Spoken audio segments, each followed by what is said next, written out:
Ching Hong, Hing, Ching Hong, Ching Hong, Ni Nao, Nio Chia, Chong Dino, Ching Prophet Muhammad. Peace of Christ to all, and welcome everybody. Today we started with the Chinese music to prepare you for the spiritual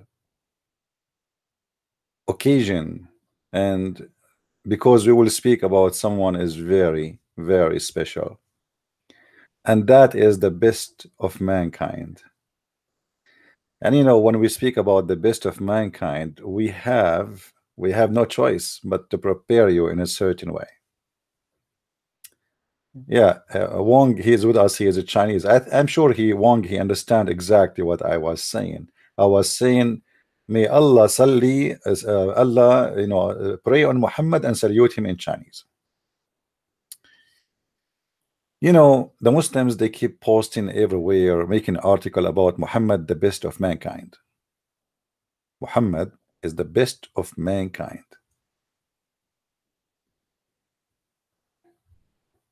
But the question is, Muhammad is the best of mankind in what exactly?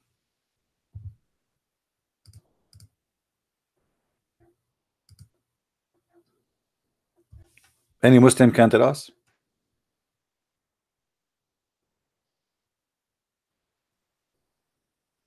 You Muslim keep repeating Muhammad is the best of mankind.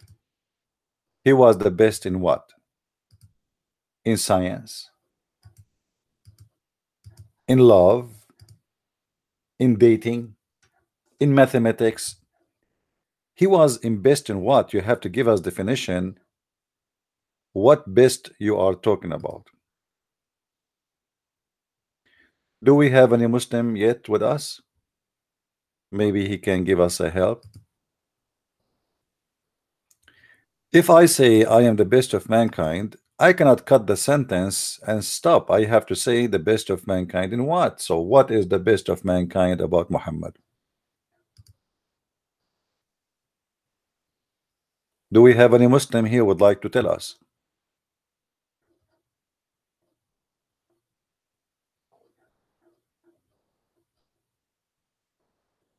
Any Muslim?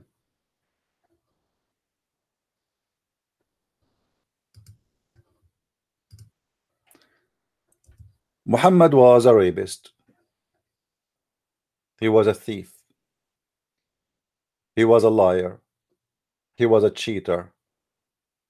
He was a criminal.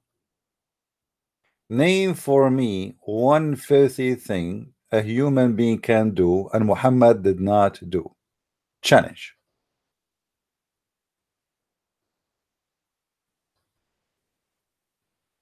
So what is making Muhammad the best of mankind? This is the question. I'm not against Muslims to say whatever they want to say, but can you prove it to us? Muhammad is the best of mankind. Why?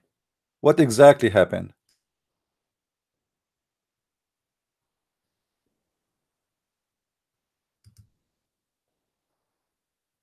Anyone have an idea?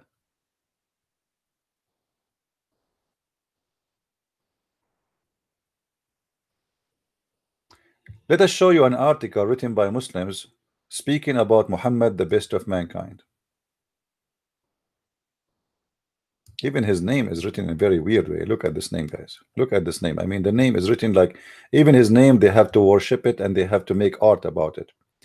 The name is written in all kind of way. Look, Arabic, in English. They cannot even write his name normally because he's God.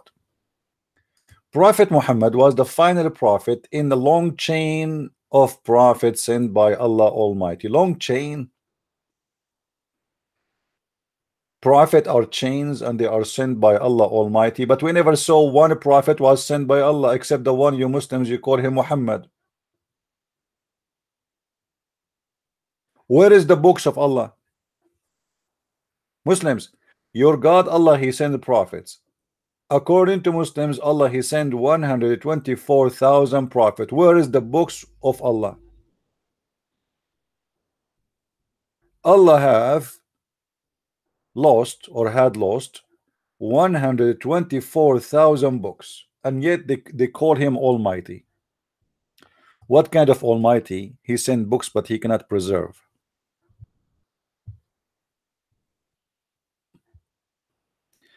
Imagine I have many books and then you say to me, okay, show me one of yours.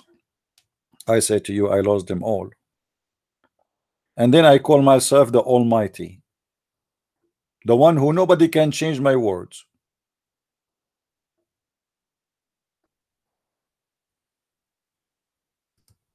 You know what I mean?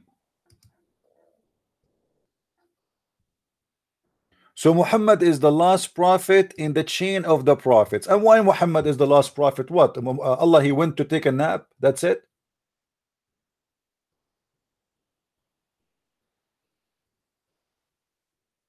Muhammad is the last prophet. That's it. Allah decided to send no prophet after that.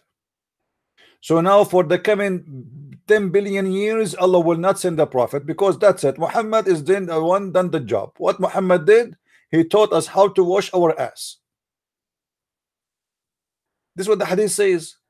The Arab said to the Muslim, your prophet, he is teaching you everything, including how to do shit. He said, yes, including how to do shit. Which means the Arab before that do not know how to do shit. I think my grandfather, the Arab before that, Muhammad came, I think we used to do it from our nose. We do not know how to do shit.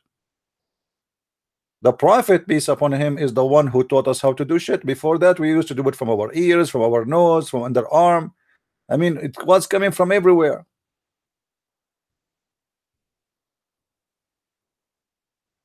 Let us take a brief look at the beautiful personality of the Prophet Muhammad. What? The beautiful what? Personality of the Prophet Muhammad. And some of his outstanding quality are an example for mankind. Okay. Indeed, the messenger of Allah, you have an excellent example to follow for him who hopes in Allah. Who is the one saying that? Allah supposedly speaking about. Have you ever heard of God? He worship a man and he says to him, you are the best example. I thought the best example to follow is Allah, because the teaching is coming from Allah, not from Muhammad. No, not in Islam. The best example to follow is Muhammad himself, and Allah himself, he follow Muhammad. Let us see the best example the Muslims they have. Is it true that the Quran speak that Muhammad his wives was fighting, and Muhammad, instead of solving the problem, he threatened them he would divorce them? They were fighting with him. They are striking against him.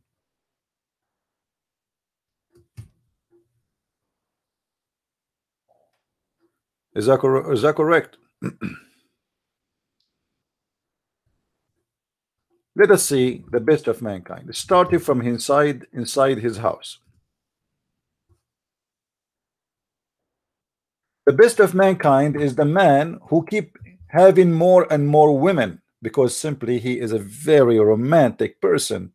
One woman is not enough for him.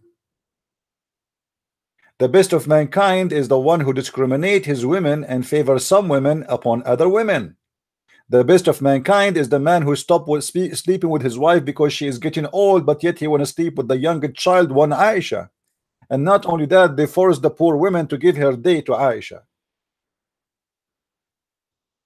إن تتوبا إلى الله فقد صغت قلوبكما وإن تظاهرا عليه فإن الله هو مولاه وجبريل وصالحه. Let us read the translation. Why want to waste our time? All those stupid Abdul do not even read Arabic. Chapter 66, verse number 44. Read with me and die from laughing. But don't die now. I mean, it's a statement, you know what I mean? The Muslim, they will take it literally. The wives of Muhammad, they became two-party, Democrat and Republican, but both of them now is against Muhammad the corrupt man, striking against him. Allah, he made a chapter in the Quran accusing the wives of Muhammad that they became kuffar. Like, why became kuffar? What happened? This is serious crime. You see, the Muslim translation is very funny. If you go in Arabic, it says فَقَدْ صَغَتْ قُلُوبُكُمَا صَغَتْ قُلُوبُكُمَا, which means your heart became the heart of kuffar. What happened here exactly? What is the story? The women, they are complaining for the injustice of the filthy husband. So Muhammad, he made verses which he copied from Umar ibn al-Khattab, and we can show you the reference where Umar, he said, Allah, he took that from me. This is what Umar said. Umar ibn al-Khattab, he said that. So he said, if you don't, both party, if you don't repent, for your heart became a heart of kuffar,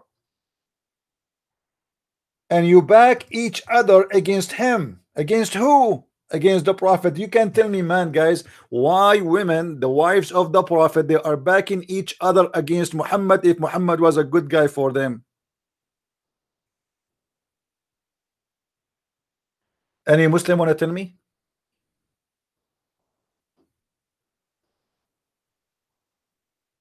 Why the wives of Muhammad, they have a strike and united the front against the Prophet, peace upon him, the man who is the best of mankind, to his wives? Who is better than Muhammad to his wives? Nobody. Who is better than Muhammad to his family? Nobody. Who is better to a woman as a wife and husband in the world according to Muslim? Muhammad. Okay, here we go. Muhammad himself, his house is collapsing. This guy, he could not solve his problems, so he needed help from Allah, and Allah sent in the rescue, making a verse to threat to divorce them, not to solve the problem. He did not solve the problem. He says, if you don't stop, I will divorce you, I will exchange you.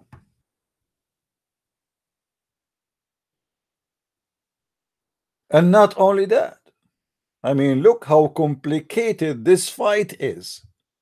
You see, guys, the Muslim, they say to us Muhammad was a genius man. This genius man, he created a genius verse saying to his wives, look who is going to take my side if you go against me. Who is going to take your side? Hold on, they are coming. Allah, and Jibreel and the believers and the angels.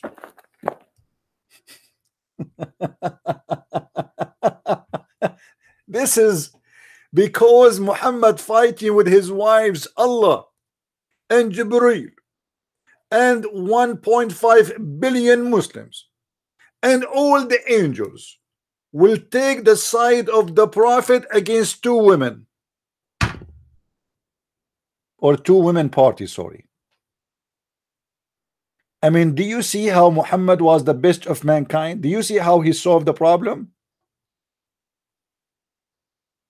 Did he sit with his wife? He says, what the problem? Let us discuss. Let us see what's wrong. No, he's making a threat. Brother Sitter, once upon a time, the wife of the Prophet, they've been misguided by the Satan, and they tried doing strike against him. The same you see as the strike for the train station in France.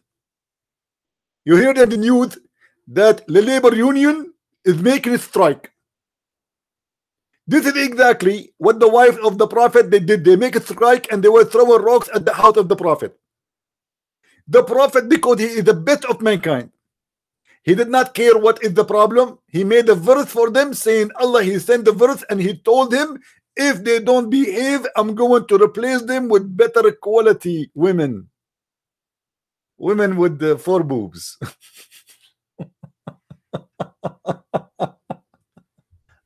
This is the best of mankind. The best of mankind. What is the business of Allah to make a verse? I mean, how weak this God and how weak this religion and how weak this prophet, to the point he needs the support. Count with me, please. Count.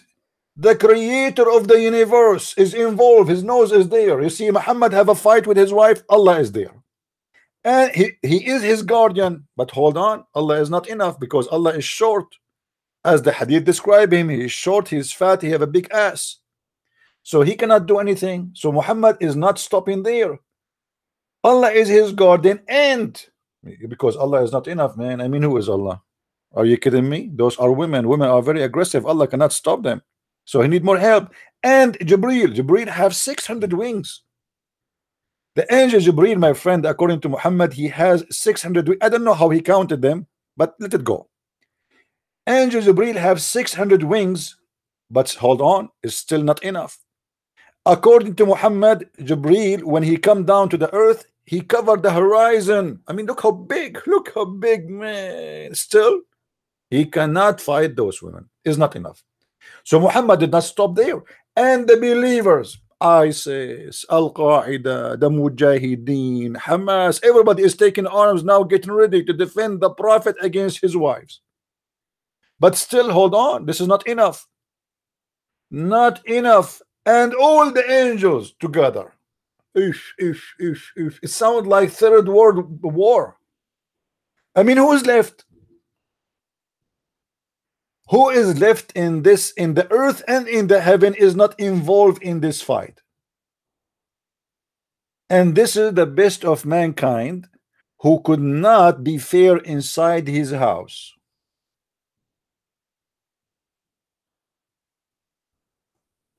Do we have any Muslim here? He have something to say.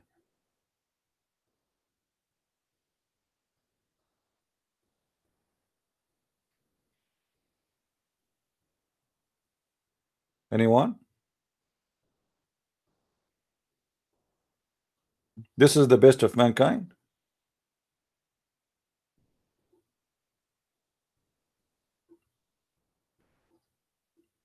Anyone who don't agree with us that this is stupid and this is not really what the best of mankind can do?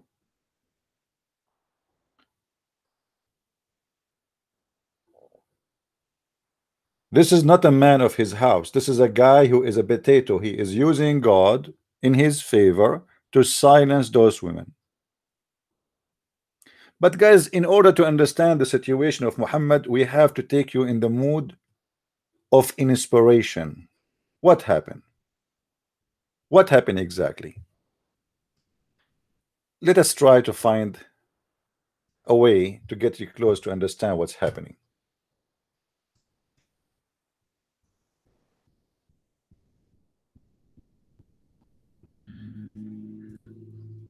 You know, I like certain way of education.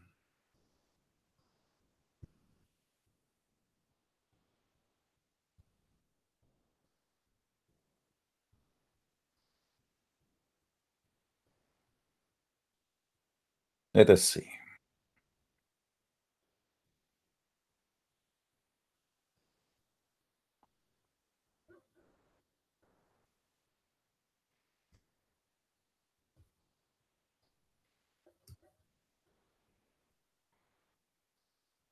We start from the beginning.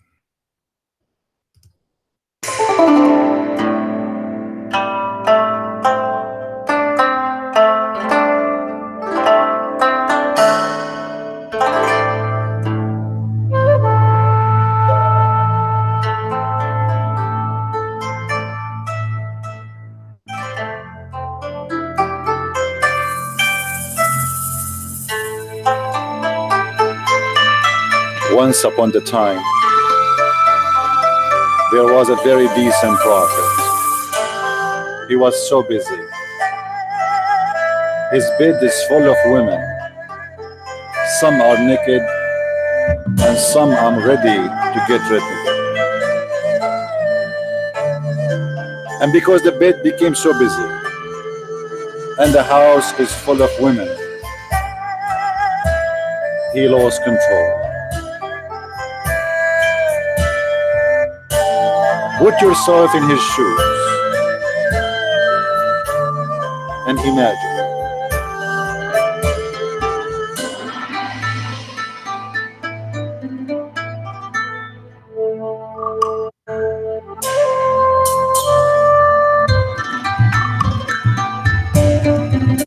All right.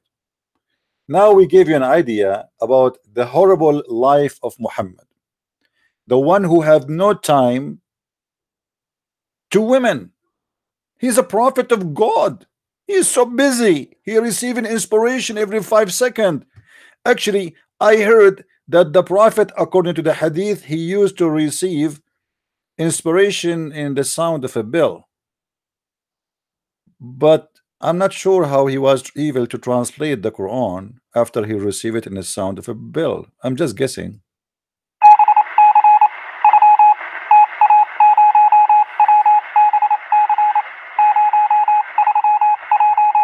All right, I got it.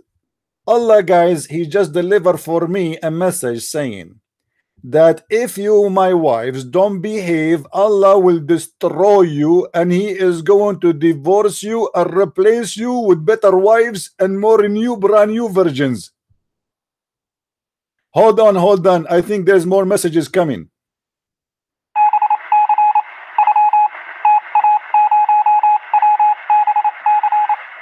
Allahu Akbar. This is beautiful. And not only that, he promised me that those wives, they will be blondie, and he just sent me the picture. Let me put the pictures for you in the screen. Here we go. They are there. Not like you Arab women with the black hair. They are blonde, literally blonde. I mean, what the heck? This prophet, even God is involving in his household fight. God and the angels and the believers and everybody, just a wives and husband, they are fighting. What is the business of this God? And why he don't try to solve the problem? Why he is making a threat that he will replace them and they will take a side? And look here, maybe his Lord, who's talking for the sake of Allah? I think Muhammad here, he got this translation wrong. I think the code of Morse did not say that. Let us play it again.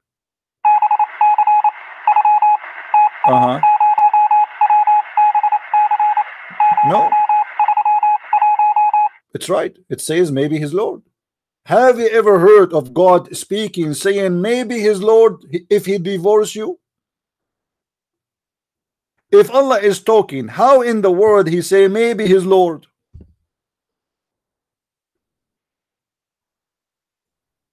And Abdul can tell me, if Allah is the one is talking, how Allah he say maybe his Lord? Who is the one is talking? Allah is saying maybe his Lord. Maybe if his Lord, if he divorce you, will give him in your place better than you. What does that mean exactly? And guys, who is the better than them? Women who they are submissive. Submissive, faithful, what the heck, obedient, man, patient, adorer, fasterer, widows or virgins. Look here, guys, we have a cocktail. Muhammad, he preferred cocktail, virgins or widows. I mean, Allah have to mention the situation of their vagina. You see, Allah in here, he mentioned to us what kind of women he will give him. Women who have a brand new vagina or a women who have a used vagina. So Allah, he put all the choices open for the Prophet. So maybe his Lord, he divorce you, he might replace you, he with better wives than you, which is submissive. Very important to be submissive. It's very important for a woman to be a goat. Meh, meh. You know, submissive. You have to be submissive. Hey, come on.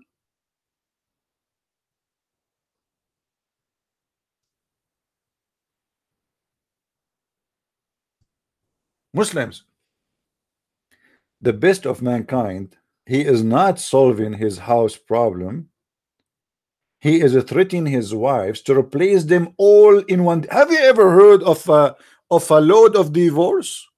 I mean, a guy, he divorced all the wives in one day.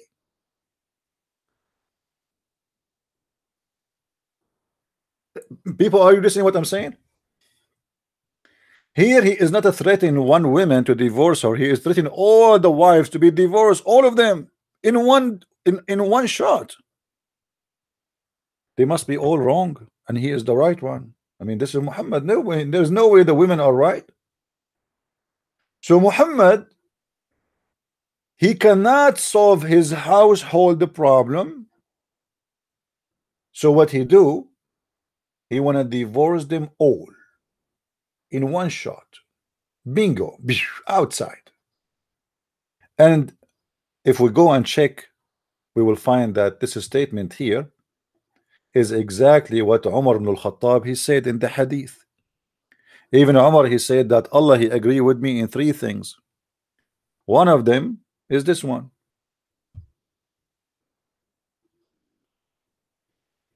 Muhammad, he like it, he took it, he copied it, he made it Quran. And the funny, the Muslim, they say to us, can you make Quran like this? If Muhammad himself is copying Quran from Umar ibn al-Khattab. Now we go back to the best of mankind. So the best of mankind, he have a wives who they are complaining about his crazy and unjust behavior. And the wives, all of them with no exception, they are striking against him. Muhammad, he gave up. He needed help. And always the help come from Allah. I mean, who can give better help than Allah? We have to be honest here. We have to think about it carefully.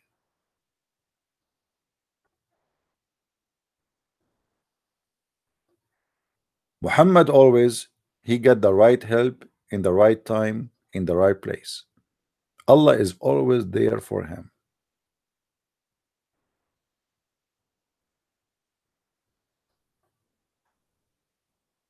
Do we have any Muslim would like to give me a call? Let me be sure first that my Skype is on. Hold on.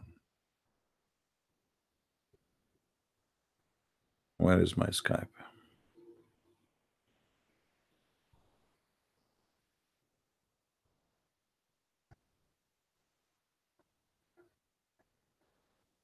All right.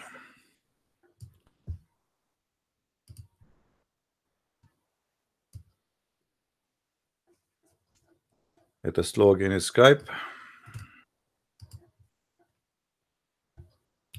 So the Muslims, you know, their voice can be heard. I don't want the Muslim to say, oh, like, you know, this is guy, he is saying things is not true. He's making things up, or, you know them. You know them very well. So,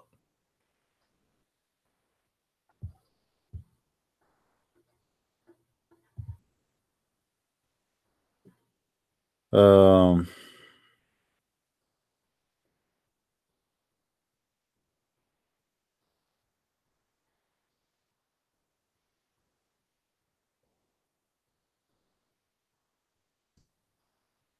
all right. Skype is on. 10 reason Prophet Muhammad was the best. Somebody send me a link. 10 reason Muhammad was the best. Should I open it? I don't know. 10 reason Muhammad was the best. Really? Are you serious? Okay. Yeah. Well, anyway, we know all those reasons. They are copy for the same article we are reading. You know, Muslims, they are copying from each other. The best of mankind, one of the statement of Muhammad is the one who said he is the best of mankind is the one who is the best to his wives. But Muhammad is not the best of his wives. Muhammad, he fell in his own category. He is the one. You see, Muhammad, he make a statement trying to me to be Confucius. What his name? Confucius, huh? So he tried to make himself like he is a wise man. The best of you is the one who don't hurt his people around him. The best of you is the one who don't hurt people with his tongue. But Muhammad used to say the F word. Muhammad used to say to people, go and suck the clitoris of your mother. Muhammad, he said, the one who is proud about his father, tell him and go and suck the penis of your dad. Muhammad did not teach people good manner. Have you ever heard of a prophet he say to his somebody or to his followers that if somebody is proud of his inheritance, of his family, of his father, go and tell him, go and suck the clitoris of your mother or suck the penis of your father?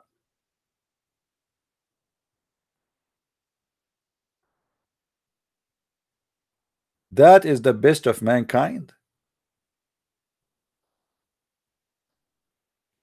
If this is the best of mankind, then what is the worst of the mankind?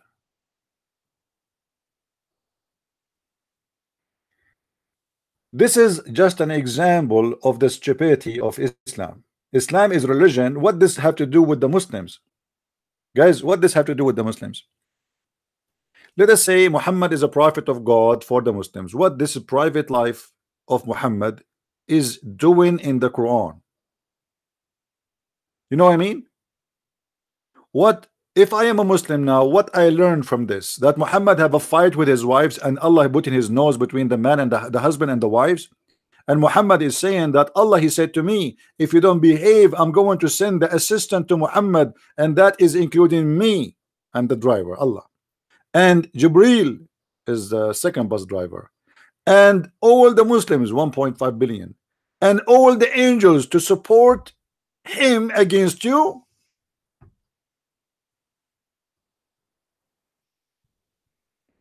All of this army to fight few short women, they are not even 5 foot tall.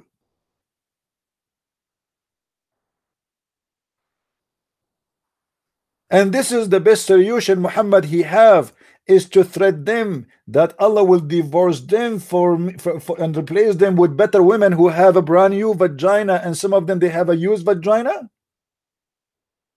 Maybe his Lord, if he divorce you, will give him in your place. What in your place? It doesn't say in your place. It doesn't say in your place. Abdul, let me show you what it says. Hold on. It says in exchange.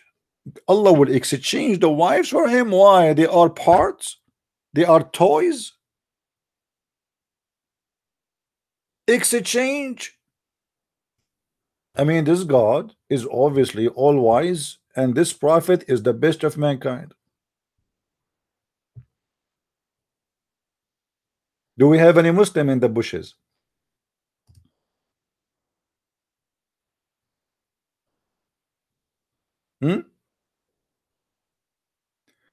And I like it when Muhammad he says something he is not sure what is next. You see, it may happen that his Lord, obviously it's Allah is talking, obviously it's not Muhammad.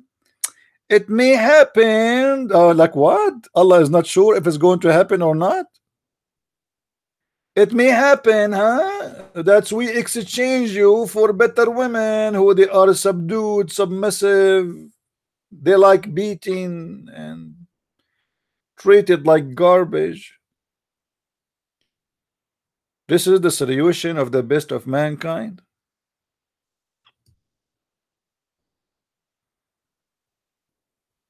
And Abdul,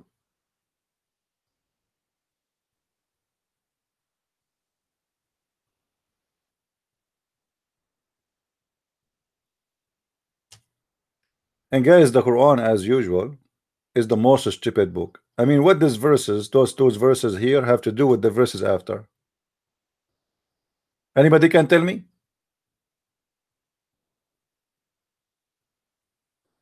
What those verses here have to do with the verses before? I mean, what this have to do with this?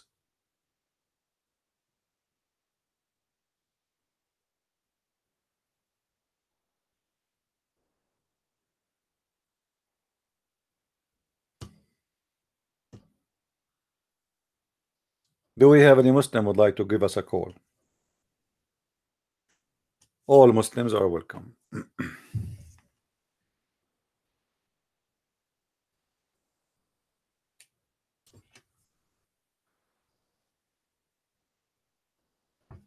Obviously, Islam is religion of wisdom, and Muhammad is a great man. So Muhammad was a horrible inside his house. What about Muhammad?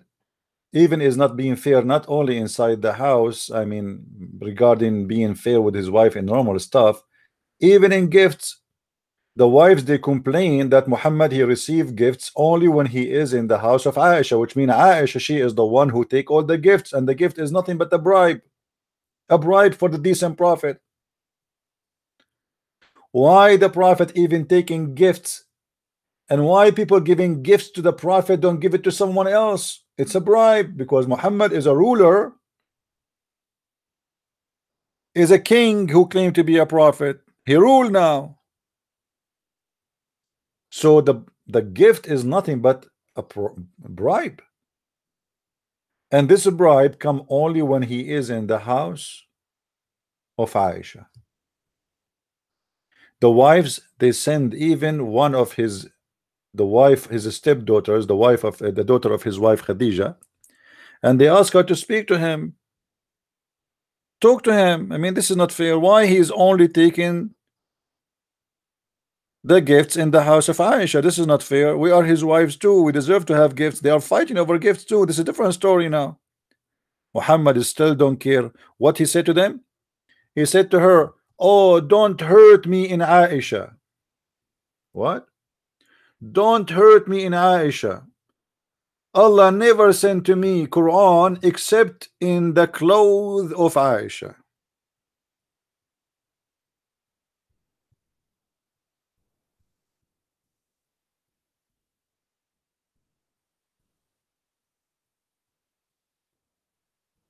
All right.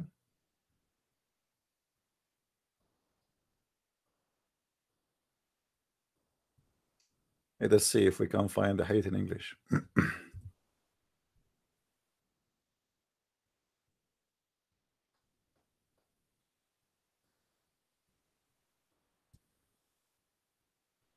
Okay.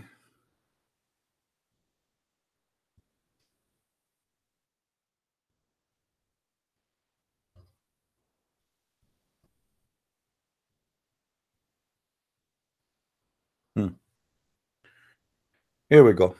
Guys, read the story with me.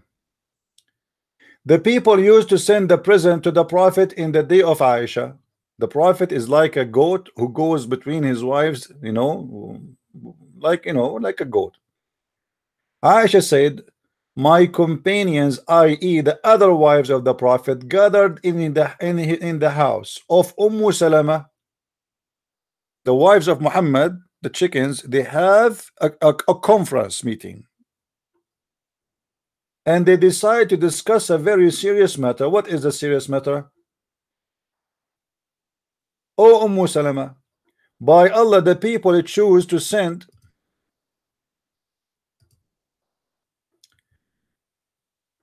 the present on the day of Aisha. Anyone knows why they send it in the day of Aisha? Because they knew that this is his favorite wife, and if they give the gifts to Aisha, she will use her authority. She is the young teen girl, youth.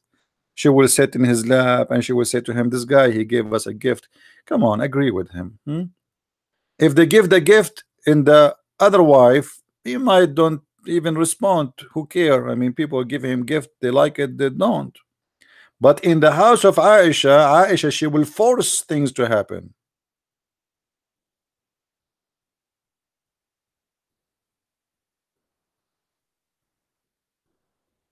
And we love too the good IE present, as Aisha does. So they complain to Muhammad. They complain first time, second time, third time, and then Muhammad, he don't care. And at the end he said to them, cut the crap. Let me take it from the end. I will not do what you want. The gifts will come to the house of Aisha. Don't hurt me in Aisha. She is my favorite. The divine inspiration never come to me while I am under any blanket. What a blanket, guys. The guy here receive inspiration only when he is under a blanket of any woman among you except her. That's a pure lie, because first of all, it doesn't say blanket, it says thawb. Thawb mean cloth, dress. Didn't Muhammad, he said that Muhammad, he received Quran first time when he was in the house of Khadija?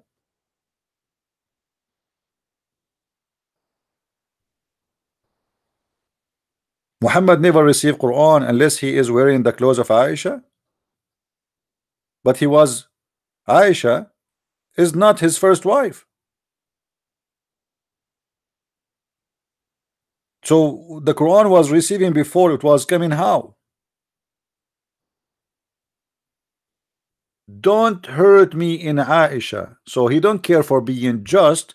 He don't care. He want all the gifts to go to the house of Aisha and not to be just with the other wives. What about you first of people that if you want to send me all what the women are asking for, that he should order the people that to send gift wherever he is. When they want to send a gift, give it to me in any house I am, not only in the house of Aisha. This is what they want. They want him to be fair. He don't care. This is the best of mankind. Now we can count the best of mankind, how he was the best, like when he did rip a woman two parts when she was alive, when he stole an underwear, when he took his own son wife, when he went to his own son wife when the husband is not there and he flirt with her. You see the best of mankind. He went to the house of the son, his son, the one who he adopted him, and he went there and he flirted with the wife who saw her standing tall, and she was white and sexy.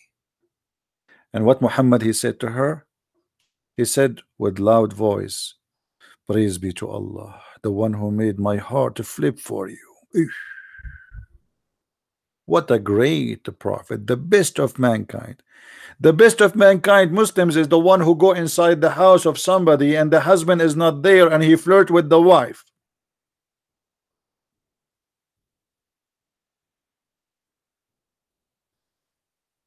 Is that the best of mankind?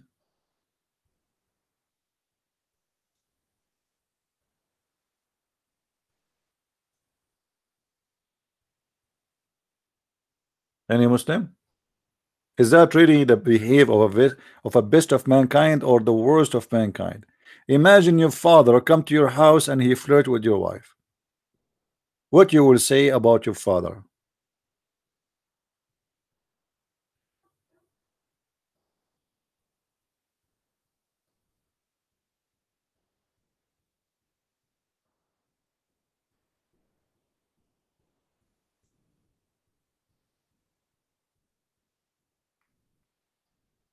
You know, there is some people in the text, they want to teach us good manner.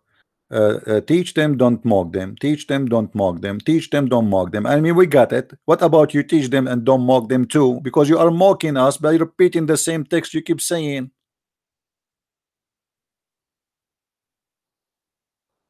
We are talking about Muhammad. We are not talking about the Muslims. Why you keep saying teach them, don't mock them?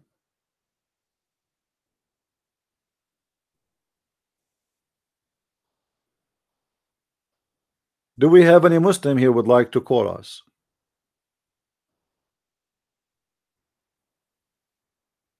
Any beautiful Muslim want to explain to us why your prophet is not even being fair in a very simple manner in his life?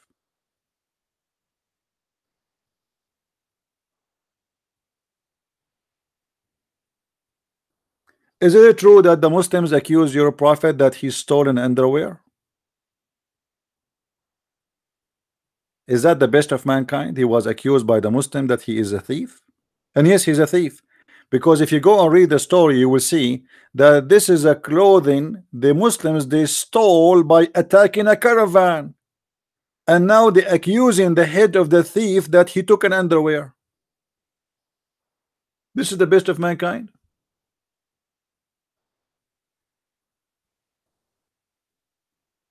And guys, always Allah, which is Muhammad, Aka Muhammad, he make chapters that are the most funny, hilarious ones. I find them really hilarious.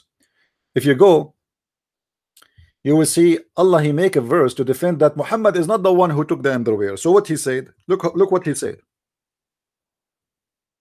وَمَا كَانَ لِنَبِيٍّ أَنْ يَغُلَّ وَمَنْ يَغُلُّ يَأْتِي بِمَا غَلَّ يَوْمَ الْقِيَامَةِ. What the heck? What does that mean? What does that mean? No prophet could ever be false in his trust. It doesn't say that, you liar. It says Yaghul. No prophet could be a thief.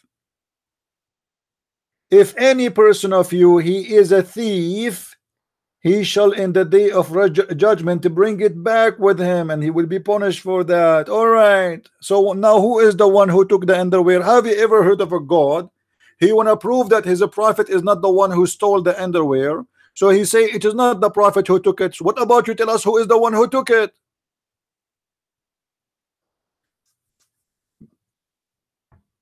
Allah here is playing. Hold on. Allah is playing who now? Wait. Let me find you the best way to present Allah.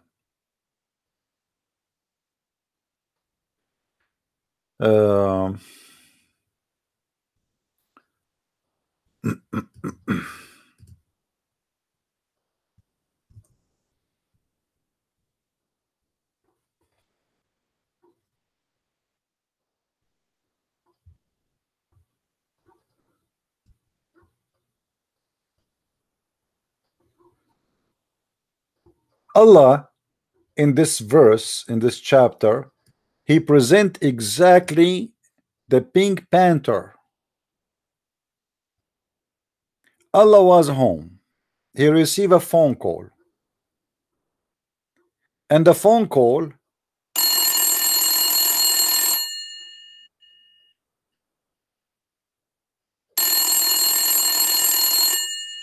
qu'est-ce que c'est? Oui. Allô, Mohamed? Uh-huh.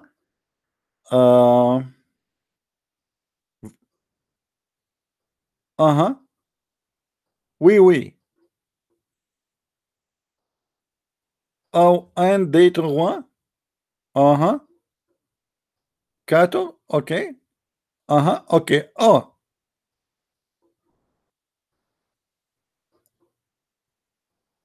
Okay. Au revoir. So Allah, he received a phone call saying that somebody accused his prophet that he stole an underwear. How horrible. You accuse my prophet, my favorite man, the best of mankind, that he stole an underwear. Shame on you.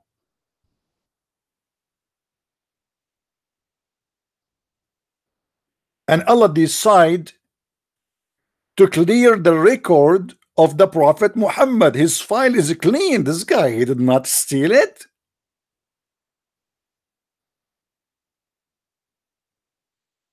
So Allah, he was like, really like, what the heck? How dare you to say that about the Prophet?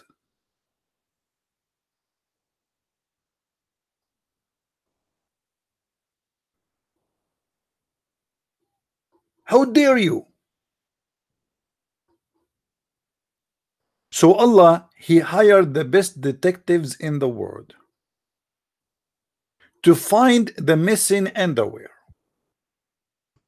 And one after one, they try to find where we can locate this underwear. But sadly, all of them, they fail.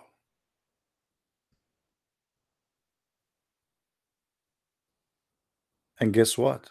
Allah himself, he don't know where is the underwear.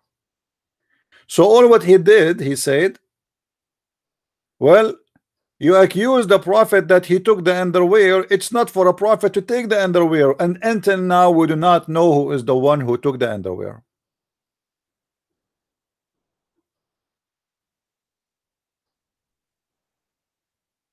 Guys, this guy football, he is a Muslim, he's a potato. He's playing that he's not a Muslim. Don't you know them? The Muslims, because they are ashamed of their religion, they come to our chat and right away they play atheist. A Muslim, he go to my chat and he said to me, I'm a Catholic. I am a Baptist. You know, yeah, get lost. I know you. He is not a Muslim, but he is upset because we are spanking Muhammad for his lies. You see how upset he is? You are blind by Christian Prince. Christian Prince is showing you the reference, you idiot, in the screen.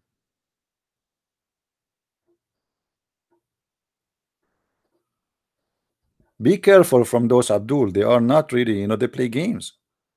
They go to chat rooms full of Protestant. They say, hey, I am a Catholic. We hate the Protestant, just to make the Protestant, you know, they play the devil. Be careful. This is why I don't allow people here to be divided, because the devil really would take advantage of you. Don't be stupid.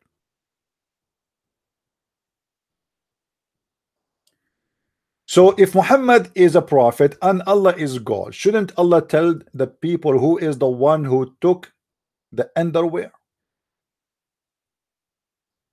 Until now, we do not know who is the one who took it. Until now, this case is open. You believe it?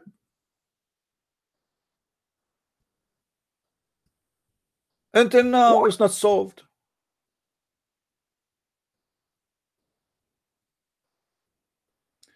I don't care, guys. Don't tell me about this guy football and football. I don't care. I have more things important to be busy about. We are looking for an underwear now, for God's sake. Don't you see? Come on. Show respect to the underwear is missing. Allah himself is involved in this underwear. And you are texting me to tell me about a guy? Where is the respect in this world? God, the Almighty, himself is busy trying to figure out who is this idiot who took the underwear. And look, guys, this underwear is red.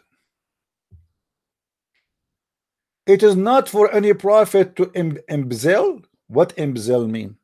I don't. My English is not my first language. Somebody can tell me what embezzle mean? What embezzle is that? Is that thief? To steal? Is that to steal? Abu Umar Muhammad ibn etc. ibn etc. ibn etc. said that Ibn Abbas, who said some red velvet acquired as the booty from the adulterer. Imagine, guys, they are fighting over what they stole. It's a theft. So now Muhammad accusing, the thieves are accusing Muhammad to steal from the thieves. This is a piece of a clothes. They, the Muslim, they stole, and look how important it is. I mean, a person who attack a caravan, an army who attack a caravan, they remember there's a red velvet is missing. Guess what? I'm just guessing, I'm not sure. I think this velvet was made maybe I don't know. I don't wanna say something, maybe it's not right. I don't know. You know, sometime maybe it is Victoria's Secret.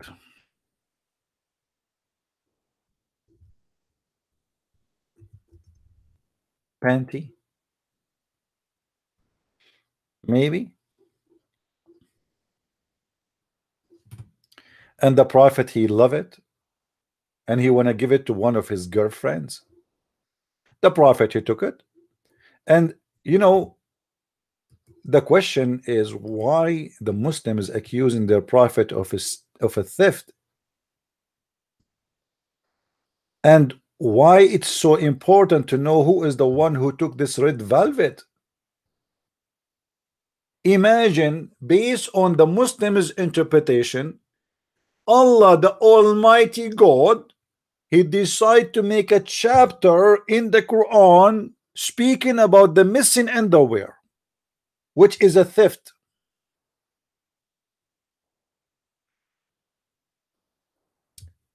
How could he not be embezzled? I'm not sure if I'm saying correct. When he used to be killed, Allah the Exalted, he says, and slow the prophet wrongfully. Look how they mix interpretation together. They quote verses from here and from there. Rather, the hypocrites accuse the prophet. The Muslims are hypocrites. Those are Muslims. Allah bless him and give him peace of taking of to himself some of the booty, and Allah exalted, he revealed, it's not for a prophet to steal, you idiot. The prophet did not take the underwear. Muslims, shouldn't Allah tell us who is the one who took that underwear, and that will solve the whole problem? We go to his house, and if he is wearing it, we ask him to take off his clothes, and that will be an amazing inspiration from Allah. What Allah, if Allah he sent, instead of all this garbage, he sent a message to Muhammad saying to him, oh, wait, I'm receiving inspiration from Allah, it's coming.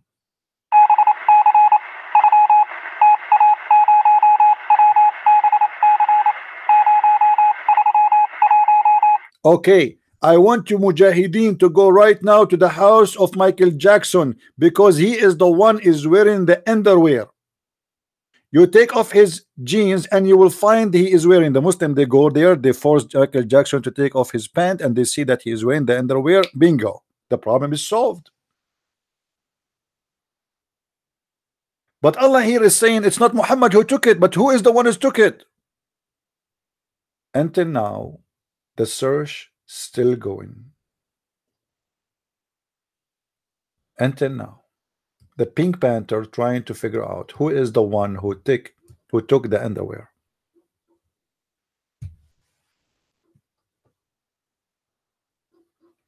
It's not easy to be Prophet Muhammad, the best of mankind. Imagine how much bad people there used to be to Muhammad. They accuse the Muslims, my brother, they accuse the prophet that he is stealing underwear. What Muhammad will do if he is exist in the age of Victoria's Secret? If we send Muhammad to the mall and he walked in the mall and he saw a store covered in the front with women panties,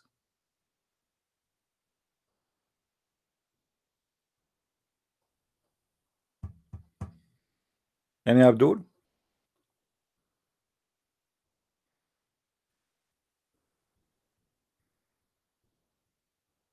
I don't know.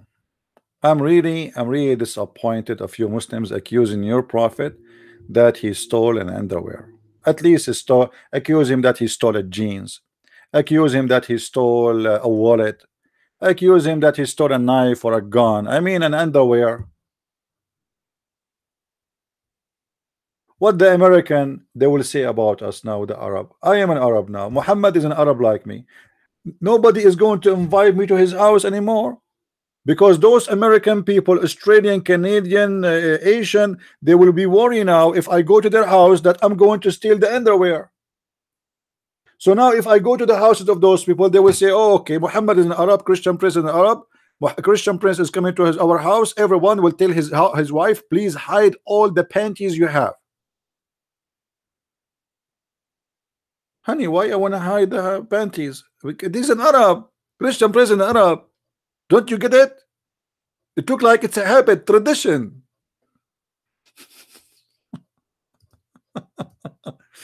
Hold on. Correction. Not all the Arab they like panties. Some of us we like bra. Some of us we like panties. It's a correction I receive in inspiration right now from Allah. Yeah, and some of us they like shoes. You know, you remember Muhammad when he stole the sandals of the Jew, and all of this is written in the Muslim books. Even sandals. He killed a Jewish man, he took his sandals and he stole his donkey. So let me tell you, if you invite me to your house, you have to be careful. You hide all the sandals, panties, a bra, what else? Donkeys.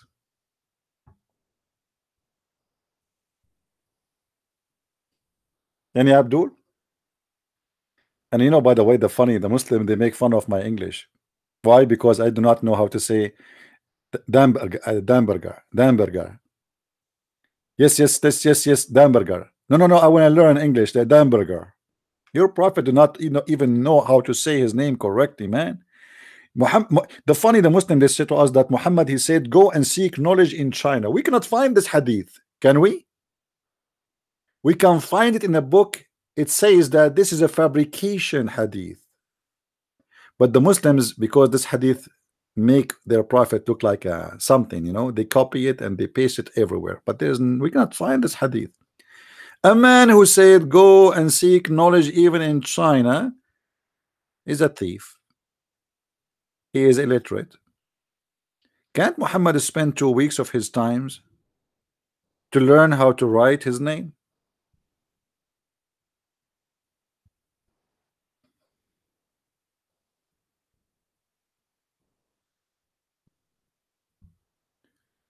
In Sweden, they already give their underwear themselves. What does that mean? I'm not sure. What does that mean?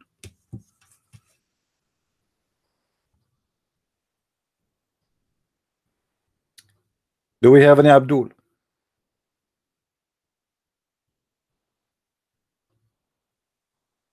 All right, as long as we talk about the prophet and he is an amazing man, we take a break so you can guys meditate with all the information we give you. As you notice, all the information we give you, it's beautiful and amazing. So today we are going to practice something new. I want you to close your eyes and imagine yourself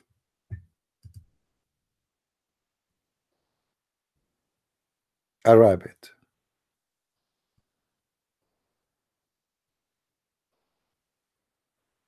And now you as a rabbit is thinking about the amazing Prophet Muhammad,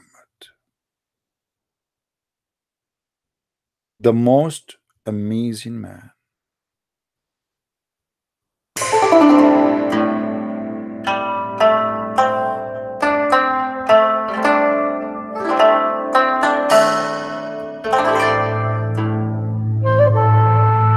The prophet who suffered accusation of stained underwear. The prophet who was suffering from sleeping with 13 wives every day. You can imagine how much work is that. How sad. The prophet who is against slavery, but he owned tons of slaves. The prophet who loved animals, but he killed dogs, lizards, and any animal is black.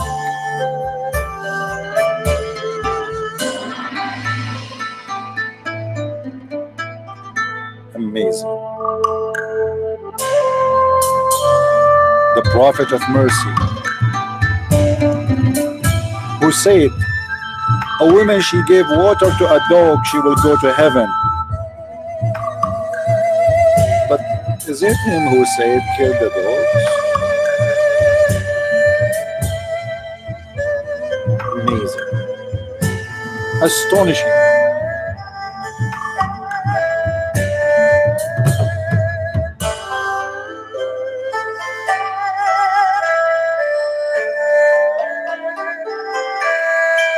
Guys, if you notice with me,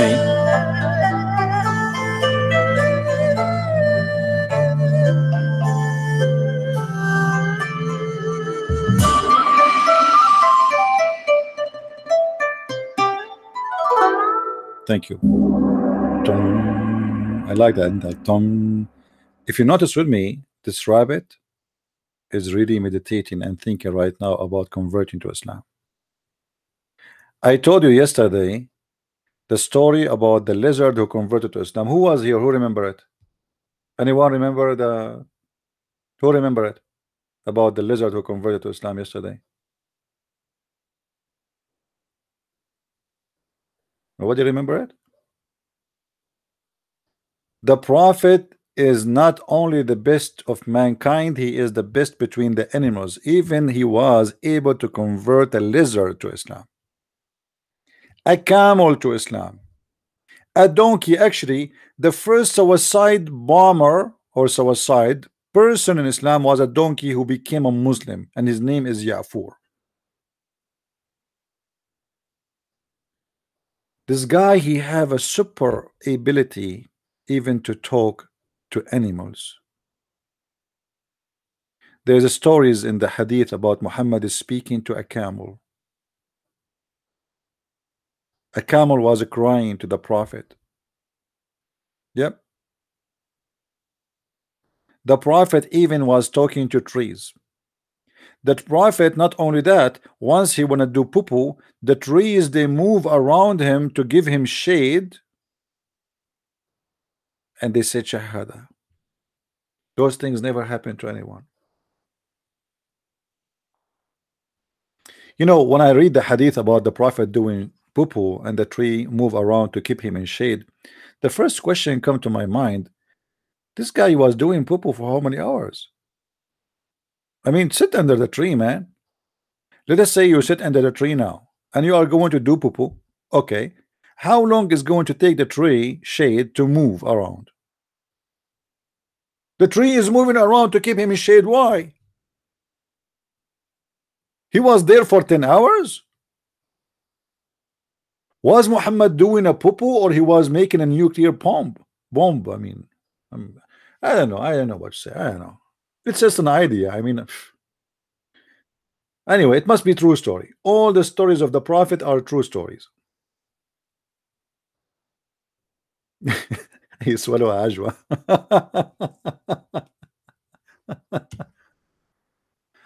Do we have any Muslim here? There's no trees at that time. Why? Yeah, you know, the prophet is an amazing person. He said, don't cut a tree. The prophet used to cut the trees and burn people alive. Muhammad even he threat that if the Muslims don't gather to pray on Friday, he will burn them alive. He said, I was going to order my men to gather wood and throw it at the houses of those who don't come to pray and burn them there, they and then their family. You believe it?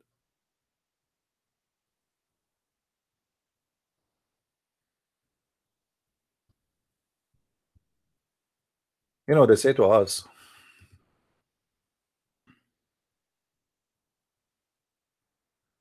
they quote a lot of stories about Muhammad,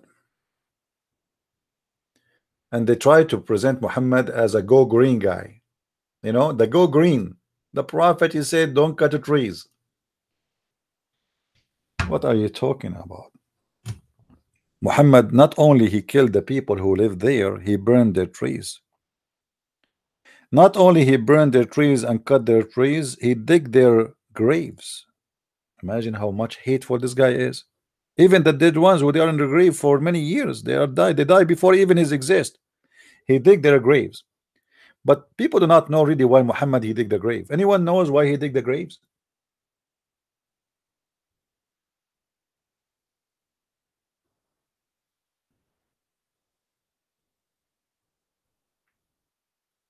Anyone? Why Muhammad he dig the graves of those dead people? Looking for gold. You are right. He's a thief. He claimed that he is digging because he wanna, like he is angry from them. But those are dead people. What angry from them? Those are dead. They never fought him. They are dead from long time. But those Jewish people, when they bury, many of them, they bury the expensive stuff with the dead man.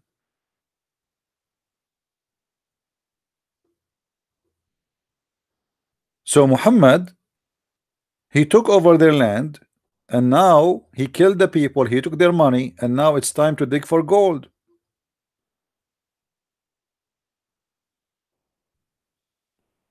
That is Islam. And this is the best of mankind.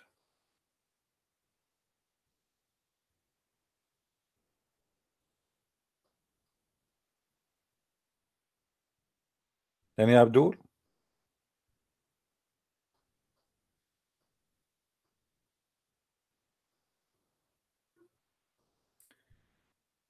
Why the Prophet, I'm reading this hadith here.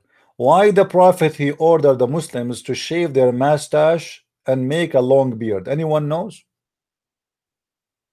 I don't know if you noticed that real Muslims who they are Sunni, who follow the Sunnah, they shave their mustache and they grow a beard, which is very ugly because you will look ugly. You have no mustache, but you have a beard. The purpose is not religious. It's just because Muhammad he don't want them to look the same as the Sabian, who he himself is copying from them because he was accused to be a Sabian too. So he told them, shave your mustache, grow your beard, so you will not look the same as the Majus, the one who worship the fire.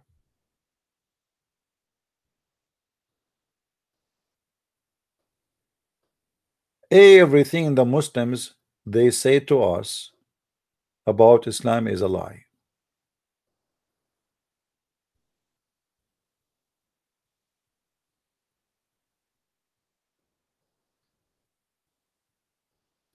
Even Allah, as usual, Muhammad, when the people they start saying to him, what's wrong with you? Why you are okay? You killed the people. Why you are cutting the trees?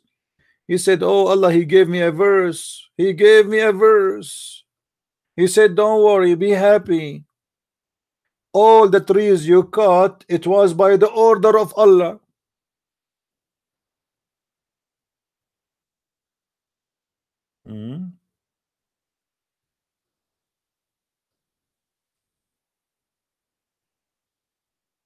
Do we have any Muslim want to give us a call?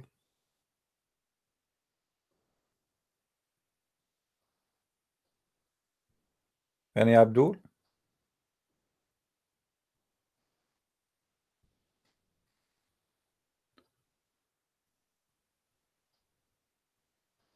Who is here for first time? If you are first time here, we have a prize for you. If you are a first time visitor, we are happy to provide you with the translation for Morse code, where Allah he used to send Quran to the Prophet, which means Allah will send you a revelation as a sound of a bell. Until now I'm trying to understand how this happened. The Prophet he received revelation in the sound of a bell, and then he himself is the one who said that the bell is a musical of the instrument of Shaitan. I'm telling you, the Prophet is the best of mankind, especially when it's come to deep thinking. Look, he's a philosopher. The bell is one of the musical instrument of Shaitan. Notice with me here, the wise Muhammad did not say the musical instrument of Shaitan. He said one of the musical instrument of Shaitan. One of them. It's just one of them. However, the Prophet continue saying that angels will never enter a house and that house has bills. They don't like it. They hate it. They will not even enter the house if you have a bill. You have a cell phone? Do you have a cell phone? If you have a cell phone, well, let me tell you the good news. Angels will not enter your house because you have a bill. Especially if your phone, like you have a ring, normal ring, you know, like the ring of a bill, you know. That is no in Islam. Allah, he hated. The angels, they hate it. This is the red line. Absolutely forbidden. Angels will not enter your house if you have a bill. Take a note. And I was wondering why angels are not coming to my house. The angels do not accompany the traveler who have with them a dog or a bill. What the heck? Dog and the bill. Okay, we got rid of the bill. Now we have to get rid of the dog.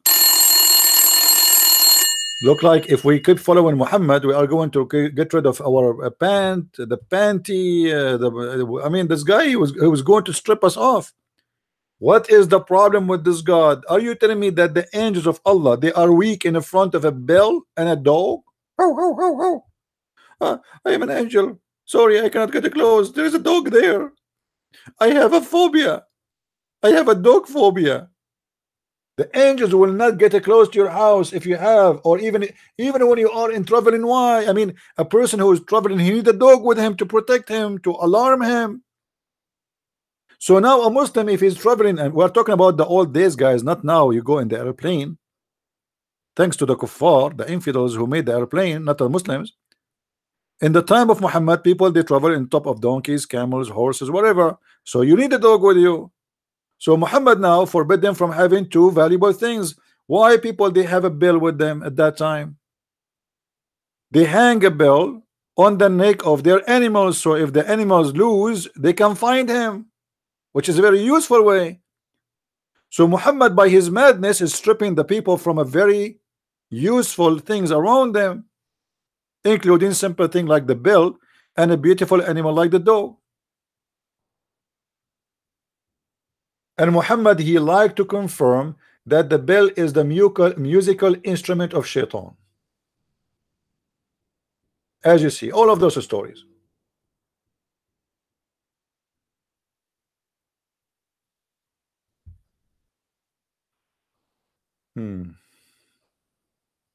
But look here what Muhammad said. Nobody. I don't believe it. The guy who was keep talking about the bell is the musical instrument of shaitan, suddenly he himself is receiving Quran in a sound of a bell. The angel sometime come to me with the voice which resemble the sound of a ringing bell. What? What?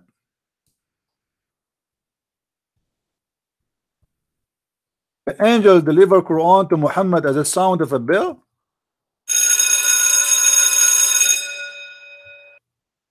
Okay, but isn't this is the instrument of shaitan?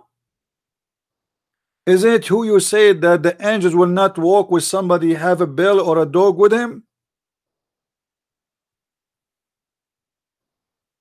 Okay, question. I will let it go. Muhammad, he received the Quran like this.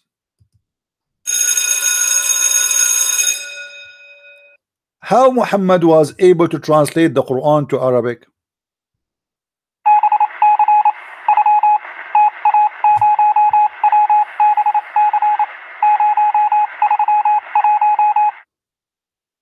Any Muslim can explain?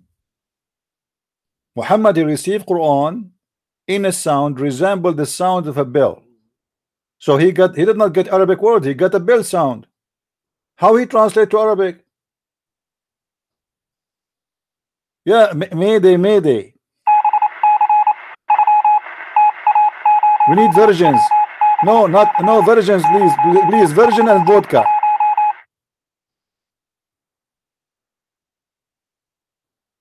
What's wrong with this religion?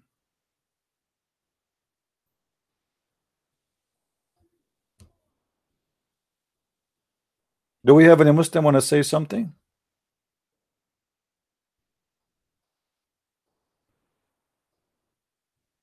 The best of mankind. Obviously, this guy is a crazy. It's obvious this guy is a crazy. He have mental issue.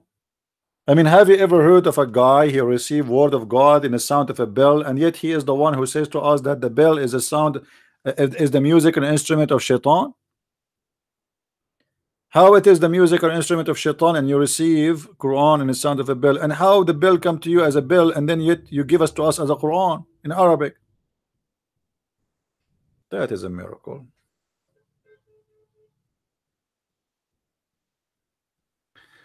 I don't know. I think you guys are jealous. I don't know. I receive a sound. I heard the sound of a bell outside, so I was looking to see maybe there is like a shaitan delivering something to me or something. Do we have any Muslim here?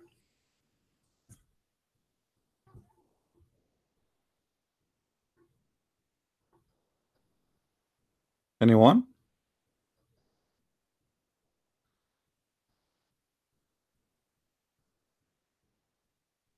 Hmm. One person was murdered and 4 are injured by a knife attack in Paris, and the police killed the attacker. Well, I'm glad they did not say that he should go to 5 stars hotels as usual. You get ready every weekend, you know, the Muslims will, they have a plan for you.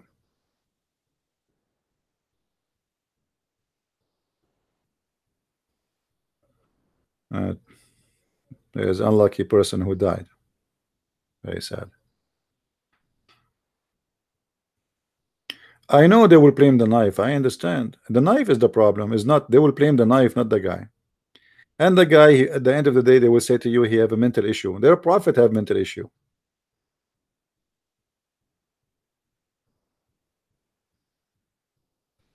Any Muslim?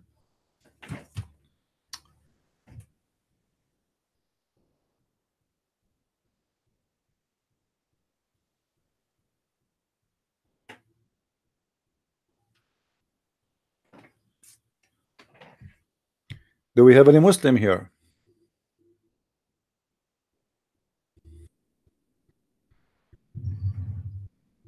Yeah. Hello. It's me you looking for.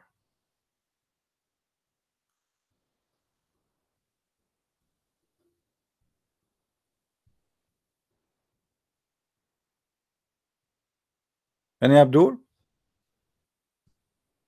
But you know, to be honest with you, I feel sometimes that the prophet he touched my heart, and each time the prophet he touched my heart, I check 2 things: my clothes, my shoes, and my wallet, because this guy is very famous in those stuff.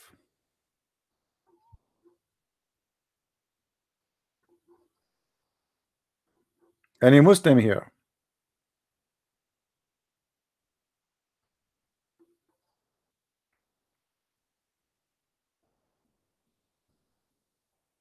Do we have any Muslim would like to call me?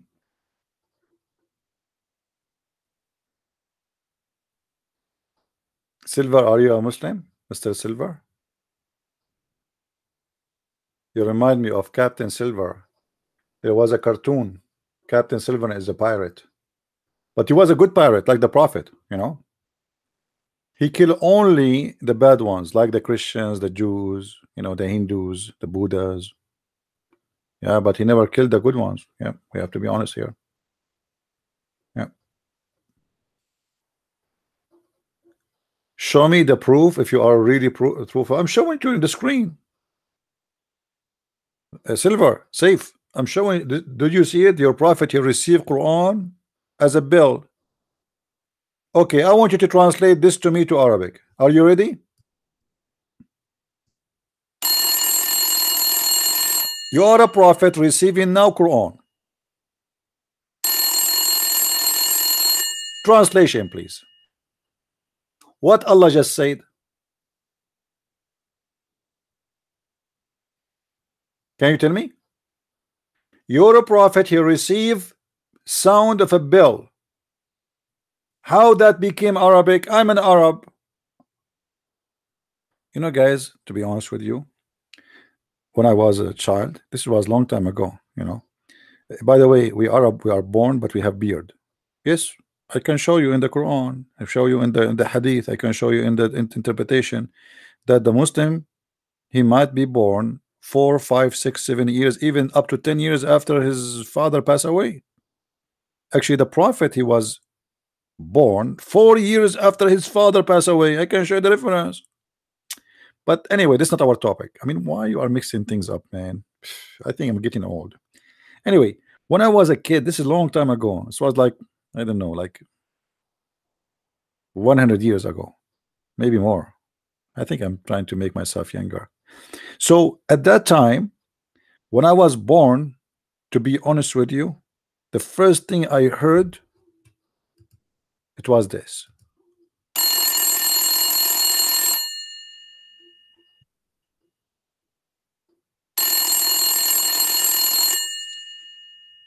But at that time, I did not figure out why. I was a baby. Now I know. I think I was a prophet. I think Allah was giving me inspiration, speaking to me as a prophet. Jesus will come at the end of the time and judge you. I mean, isn't it funny that you are a Muslim and you are waiting for Jesus to judge you? So who is Muhammad? Why you Muslims, you say that the best of mankind is Muhammad, but the one who will judge you in the judgment day is Jesus? I mean, do you see the hypocrisy of the Muslims? Do you see the stupidity?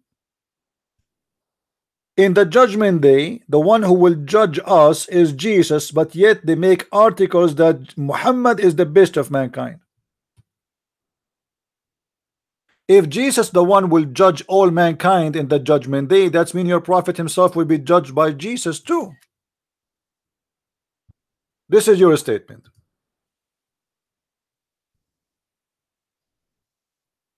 Let me put it in the screen so everybody can see what you just wrote for us.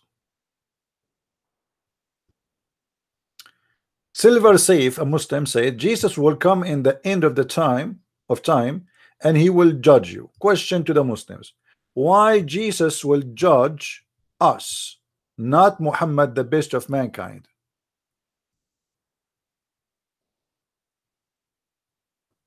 Any Muslim can tell us? And what Jesus will do to me? I did not kill people, I did not rape women. Muhammad, he was a rapist. So you just admitted that the one who will judge all mankind is God. That is Jesus. So if Jesus judged me, I never rape a woman. Never.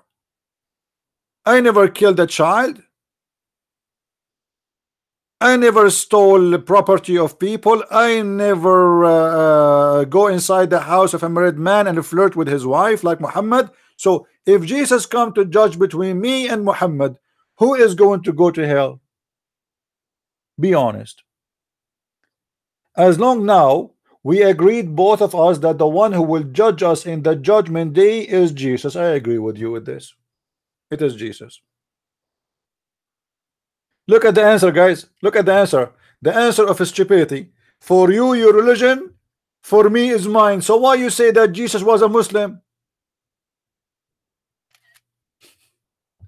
You see, guys, when you get them busted, they have no answer. They say to you, for you, your religion. For you, for me, is mine. You know you don't have your religion.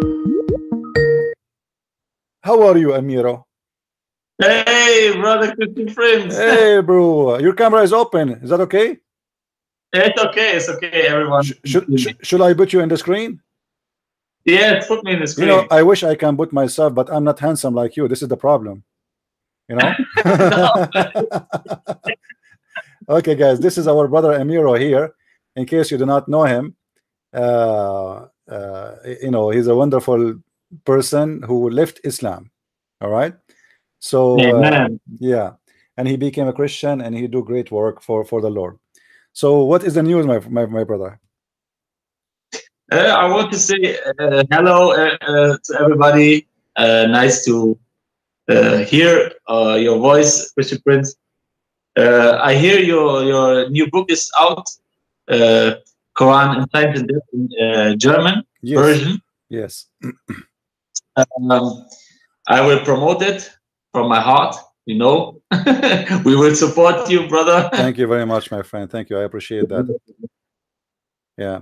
Well, people they need Thank you. they need to for your know knowledge. about it, and the translation is very well done, and we this time we are more careful to be sure that the proofreading is done, you know, perfectly, you know. Okay, perfect. Yeah. So I know because your knowledge is very very good, and I really appreciate that, and I be very thankful to your knowledge. but be careful. I- The new book is a kind of a comedy. What? The new book is kind of a comedy.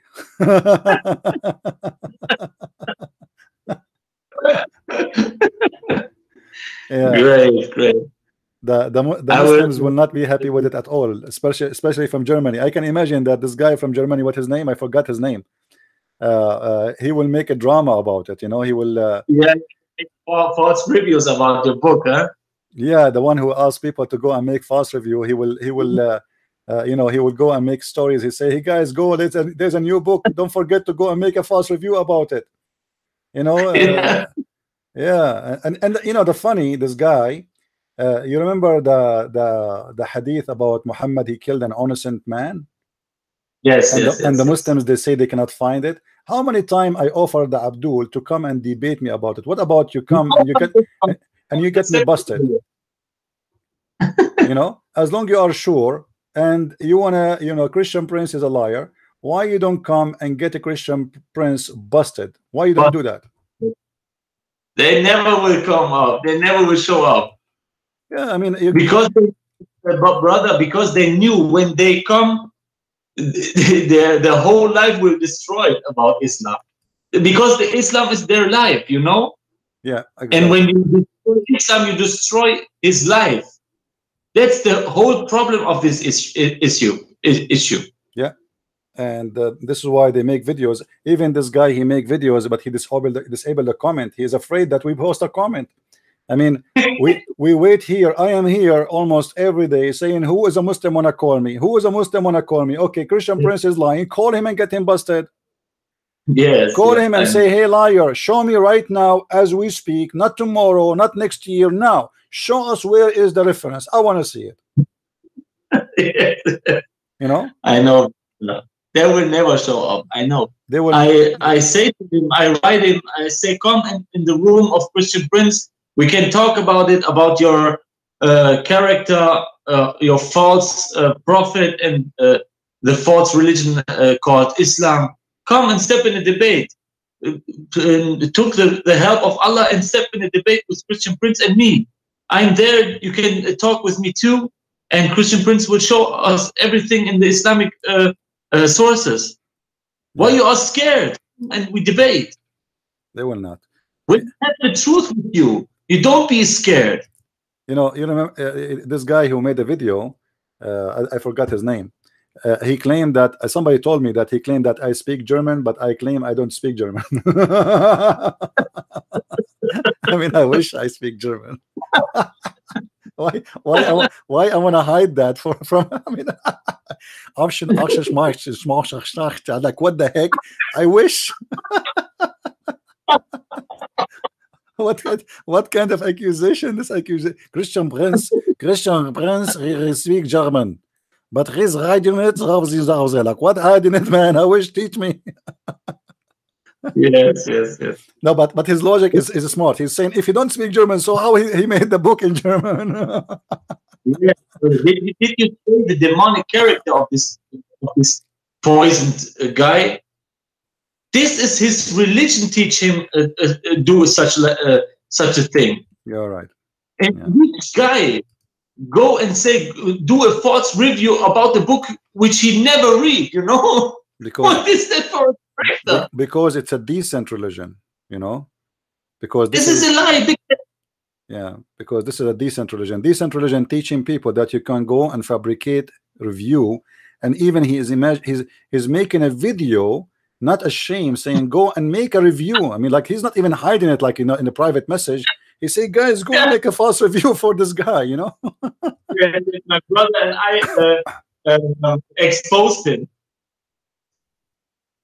You know, I'm looking right now to see if the book is already on Amazon ready, because already we approve it.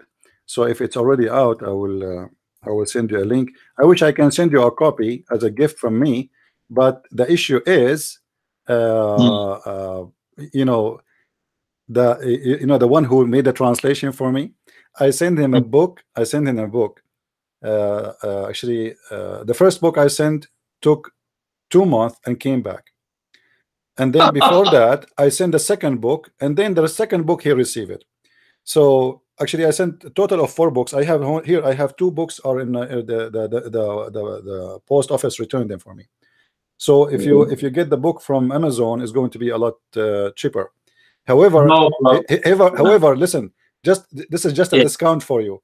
Before you order it, before you make an order, tell me. I will go and change the price, because still I am the owner. I can control the price, so I can make it very cheap. So you can order in cheap price. So you can get it like a gift from me. You know what I mean?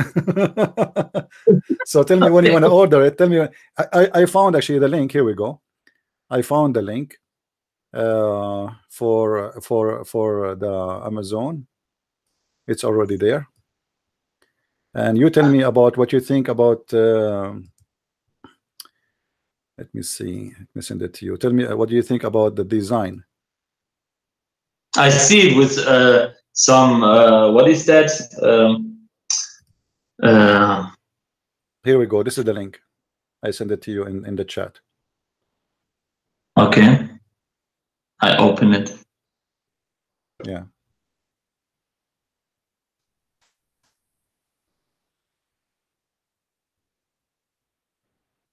You were able to open it?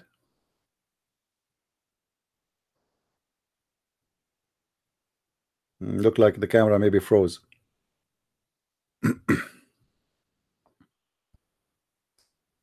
Let me see.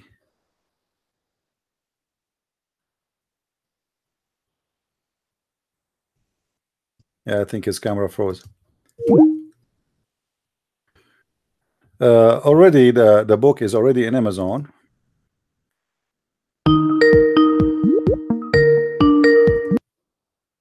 Hello? Yes, brother. I see it with thunder and something, huh? Okay, so yeah, it's like, because it's about science, you know.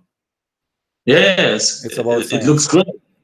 Yeah, but brother, it's no problem. I will support you, because I'm very thankful for your knowledge that you share it with us, and it's a pleasure for me to thank you support you. Yeah, get the book first. Get the book before you talk about it, because we don't want to make a false review. No, I write it in English. You know, I'm very thankful that it's someone who translates your book in German. Yeah. Because you have the book in German or English already, right? Yeah, right. Yeah, it's the same. Actually, it's the same book, but now it's easier for people who speak German, you know, to read the book in German. And let us see what the Muslims will say about it, and you know, how many videos they will make to attack this false lies of Christian Prince in this book. Let us see. This book, actually, the good thing about it, you see that the Deception of Allah is full of a lot of information, but things get more funny in the second part, because we show people how what it's called stupidity became science.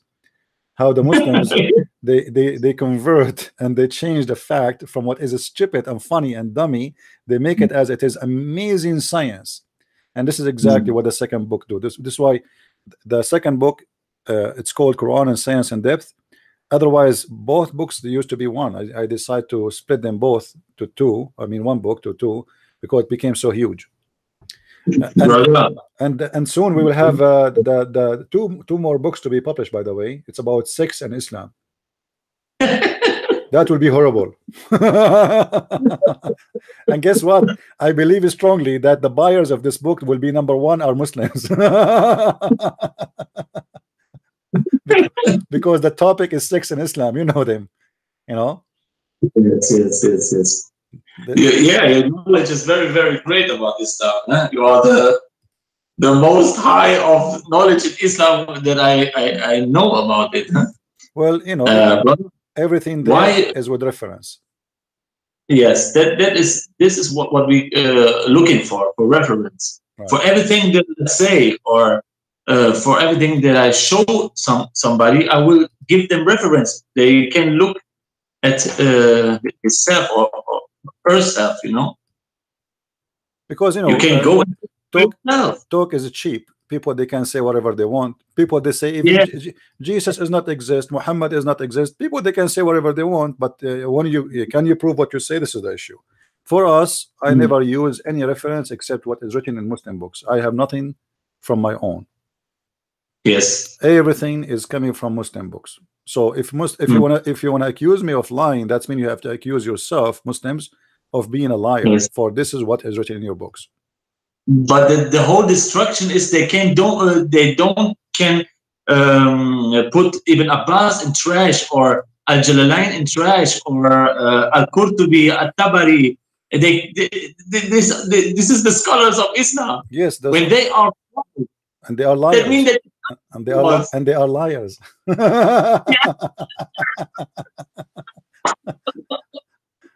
Yeah, true story. You know, look, we have many Muslims in the chat. Why you think none of them want to call us? I mean, what is the problem? I wish I can call in the Islamic show and they will give me a chance to make a phone call. I will be happy to do so. Why we struggle to find a Muslim to call us and to get us busted? Because they are scared. Scared from getting us busted. They hate the truth, brother. Yeah. They hate the truth. They can mention the truth, you know? Right. It's amazing. But it's but we have to admit, me and you, loud and clear in air, and let the Muslims record this. Muhammad was amazing, man. You know? Let us see how science.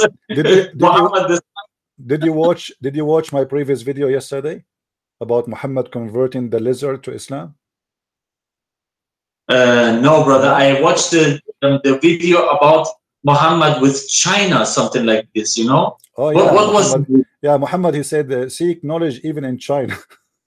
Seek knowledge in China, and somebody was calling you and say, bring a surah like this when you are the best of people, you know? And you say something, read the Quran, you know, and you say, no, that's not the Quran. But Muslim reading the Quran. What is not Quran? You know, the funny, the Muslim, they say to you, make a verse like this. When the Arab in the time of Muhammad, he said to him, the Quran is stupid. What do you mean make a verse like this? They are saying to him, the Quran is stupid. How you say to us, are you saying to me, make something stupid like this? And then I read the verse for the Abdul. I read a verse from him from the Quran, but I just have to admit I did play him. I told him, okay, I'm going to make a verse for you, and you tell me if it is good or not. So I read a verse for him from the Quran. He said, it's not good. This Quran is not good for him. It's not good. But why it's not good? It's written by it's written by Allah.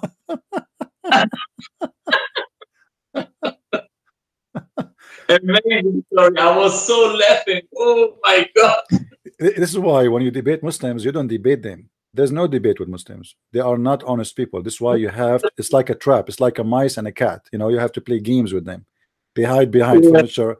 A Muslim, when he debate you, is like a small, tiny, etc. He hide between furniture. He say, hey, kitty, come, I have food for you. Come here. You know, like, but he will not come out. He will not answer. He will not talk. You have to bring him into a trap. This is Islam. You know, there's no honesty. The same as the guy you brought to me from Lebanon, the guy who supposedly he want to debate me. After what happened to him, he was saying to you, I did beat Christian Prince for you. I humiliated him. But brother, did you know what? Did you notice this guy from Germany, this Shia Hamza? You know, this guy was dreaming about from Jesus. Heavy, huh? Really? Yeah, really. He said, I was dreaming about Jesus, and Jesus said to me, follow me. And so Oh boy. Oh boy. Hold on. he became a dream from Jesus. Oh boy. That's weird. Weird. Yeah. So it's right what he's saying now. Yes, he dreamed about Jesus. Jesus said to him, follow me. And what he decided to do now? Is he going to follow Muhammad or follow Jesus? I don't know. Nobody knows what he's doing, and he's a big but everybody knows him here But in Germany. but you know, if he accepted Jesus, the Muslim, they will accuse him to be a false Muslim. Yeah, they want to kill him immediately. And not only that, they might accuse him that you are the one who put the dream in his head. You know, like you came in his and you put something in his coffee. You know, cocaine, heroin. And they will start saying that he was imagining those things because they made the black magic. This guy Amiro, he made the black magic on him, you know, as what happened to the prophet, you know. Yes. Amazing. Okay, brother. Do we have any news from Germany? No, I will now in every video that I make every 2 weeks a video in which I put one theme, and I try to make it as the smallest thing, you know, not so big as you make it, you know, with 1 hour videos or 2 hours, you know. Yeah. I try to keep it short because the most people, they don't have time to look, and so, and that you can do this video small enough that they will look at it, you know. Yeah, what you know. I will use your book as usual. You know, I love your book, and the reference are amazing. And what it calls, I don't know in English. But by the way, this book is amazing, and I love it. And I prove the reference, and everything is okay. And when I are in debates with Muslims, they can answer me, and then I say, "Is that the truth? When you can answer me, come and took the hand of Jesus, then he wants to save you, yeah. Not Muhammad." You know, I'm going to try to send you to change the price. So for you, you can get the price in a very cheap price. You don't purchase it for something, you know, because I'm trying to get it to you as a gift. You know what I mean? So I will try. Okay. I will try to do that. I will try to change the update. Let me see how I can do that while we are talking. You know, we will see if I can do that. No problem. Yeah. Let us see. What is the price you like?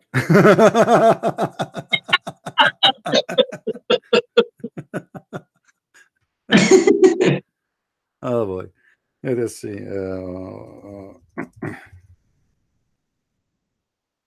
Yeah. If anyone have a question, by the way, to Brother Amiro, let us know. You know, if you have a question for him about why he left Islam, why he decided to become a Christian, why he don't like to be a Muslim, feel free. You know, I'm sure he will be happy to you know, to give you the answer. Yes, I have a YouTube channel in but it is in German language. It calls Ex-Muslime klären auf TV. You know, it means ex-Muslims are telling the truth in this way. Yeah. And we expose Islam like you did, you know. And I want to bring the Muslims to Jesus. You know, at the end of my videos, I will call them to Jesus and say Jesus loved them, and they've been deceived by the evil spirit of Islam and the evil fruits of Muhammad and his followers. You know, what is that for a religion who allows me to lie? This is the most when you are saying in this religion you have the you became the, what it calls in English, a license to lie, you know, in Surah 3:28. Yeah, 28. Yes. And yes, when I read the tafsir of Ibn Kathir, I thought it's not the truth. Huh? He says that Abu Ad-Darda say that we smile in the face of some unbelievers, but in our heart we curse them, you know. Yeah. And the funny in the same page it says in the he called the unbelievers the hypocrites. Yeah. he called them the hypocrite, and supposedly we are the bad one. We are the hypocrites. Yeah, the Christians are the bad one. Yeah. I changed the price already, but I don't know how long it's going to take before it's going to be changed. You see, already I made the change. It's here. It's showing for some reason $35, but wait, don't purchase it now. Okay, maybe an hour or two, the price will be updated, so you can buy it for the cheapest price you can get. All right. Thank you, brother. Yeah, so, and anyone want to take advantage of this discount, go ahead. Even though this discount was just made for one person. Yeah, the book is big. How many pages? I think is it 300. Let's see, 376 pages. Man, yeah, it's heavy. big. Yeah, it's big. This is why the price is a little bit big too, because you know the print and the weight, and I think Amazon they ship in Germany for free. Is that correct? Yes, when it's more than 29 euros, they will ship it for free. Oh, so now you will pay at the end the same. I made it cheaper, but now they will charge you for shipping. Let me put it back then in the older price with the benefit. Thank you very much. Oh boy, we did nothing then. I thought we are trying to help. It's no problem, brother. I support you because I'm very thankful about your work, your knowledge that you're sharing with us, and that is the smallest thing that I can do for you, my brother. And I learned so much from you, and this is something that I can give to you. You know? Thank you very much. You know, I wonder if we can contact some very well-known people who can maybe read those books and they can learn from them. People who they are active in the society. I will be happy if we can deliver my books to them, and you know, from the German to I mean, you know, those translations, so they can use them as a tool to fight against the deception. Do you know what I love? That your books are in every school. You know, they teach your books in every school because the most people, they have to learn and study your book. You know, that they've been secured about the deception of Islam. You know. Well, this is the purpose. The purpose is to spread knowledge. You know, for me, yes, it's true that books support what I do. You know, life is costly. You need to support yourself. But the purpose of everything we do here is to spread the truth. And you know, actually, the one who made me make books is the Muslims. In case you do not know, I was never thinking about making a book. But the Muslim, they said to me, if you are very much knowledgeable, how come you don't have any book? So I said, okay, you know what? All right. It is good. Yeah, this is what you want. We will make books. What a big deal. I mean, like, you know, how come if you are a scholar, how come you don't have books? You know? So, yes. Okay, well, I am a scholar who don't have books. So now let us make the Muslims believe that I am a scholar who have books. Let them get what let them get what they are looking for. As simple as that. You know? Yes, brother. I want to see that Shabir Ali, the most popular scholar of the Muslims in the Muslim world, will step in the debate. He never will step in the debate. All of them. Don't have so much knowledge in Islam, like David Wood. Or okay, David Wood is a good brother, and I love him, and I learned a lot of him too. But he don't speak Arabic, and this religion is the whole religion is in Arabic.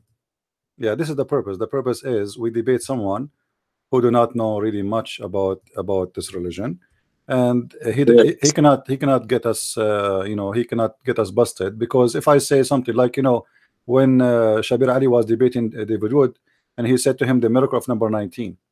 Now, in order to get this miracle busted, you have to speak Arabic. It's not because David Wood is not smart, but he don't speak Arabic, so he is limited to in order to answer him. And Shabir Ali himself, he don't speak Arabic, but in the same time, he just throw it at him, and he do not need to prove it, because if I say something to you, okay, prove me wrong, and he is sure that David Wood will not be able to do so. Yes. You see, I changed the price, but it's not changing. Still 35. Still $35. No problem, brother. Yeah, yeah, it's not a change in $35. Still the price.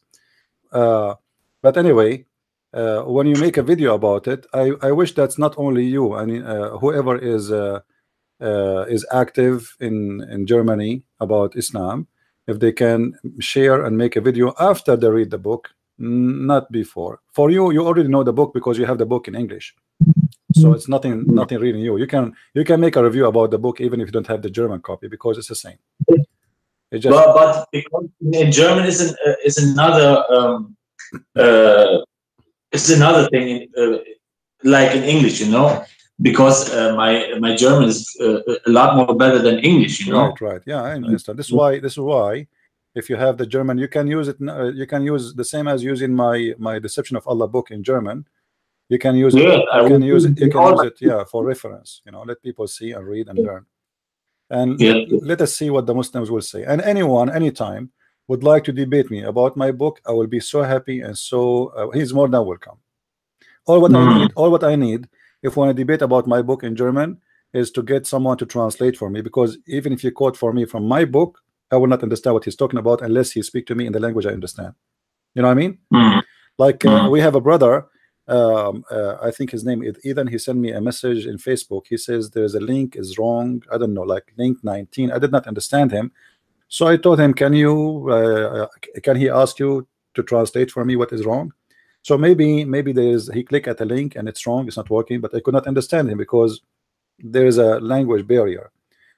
I understand that your English is not good, but you are doing good actually. At least we can understand perfectly what you are talking about. Yeah, I try my best to make practice.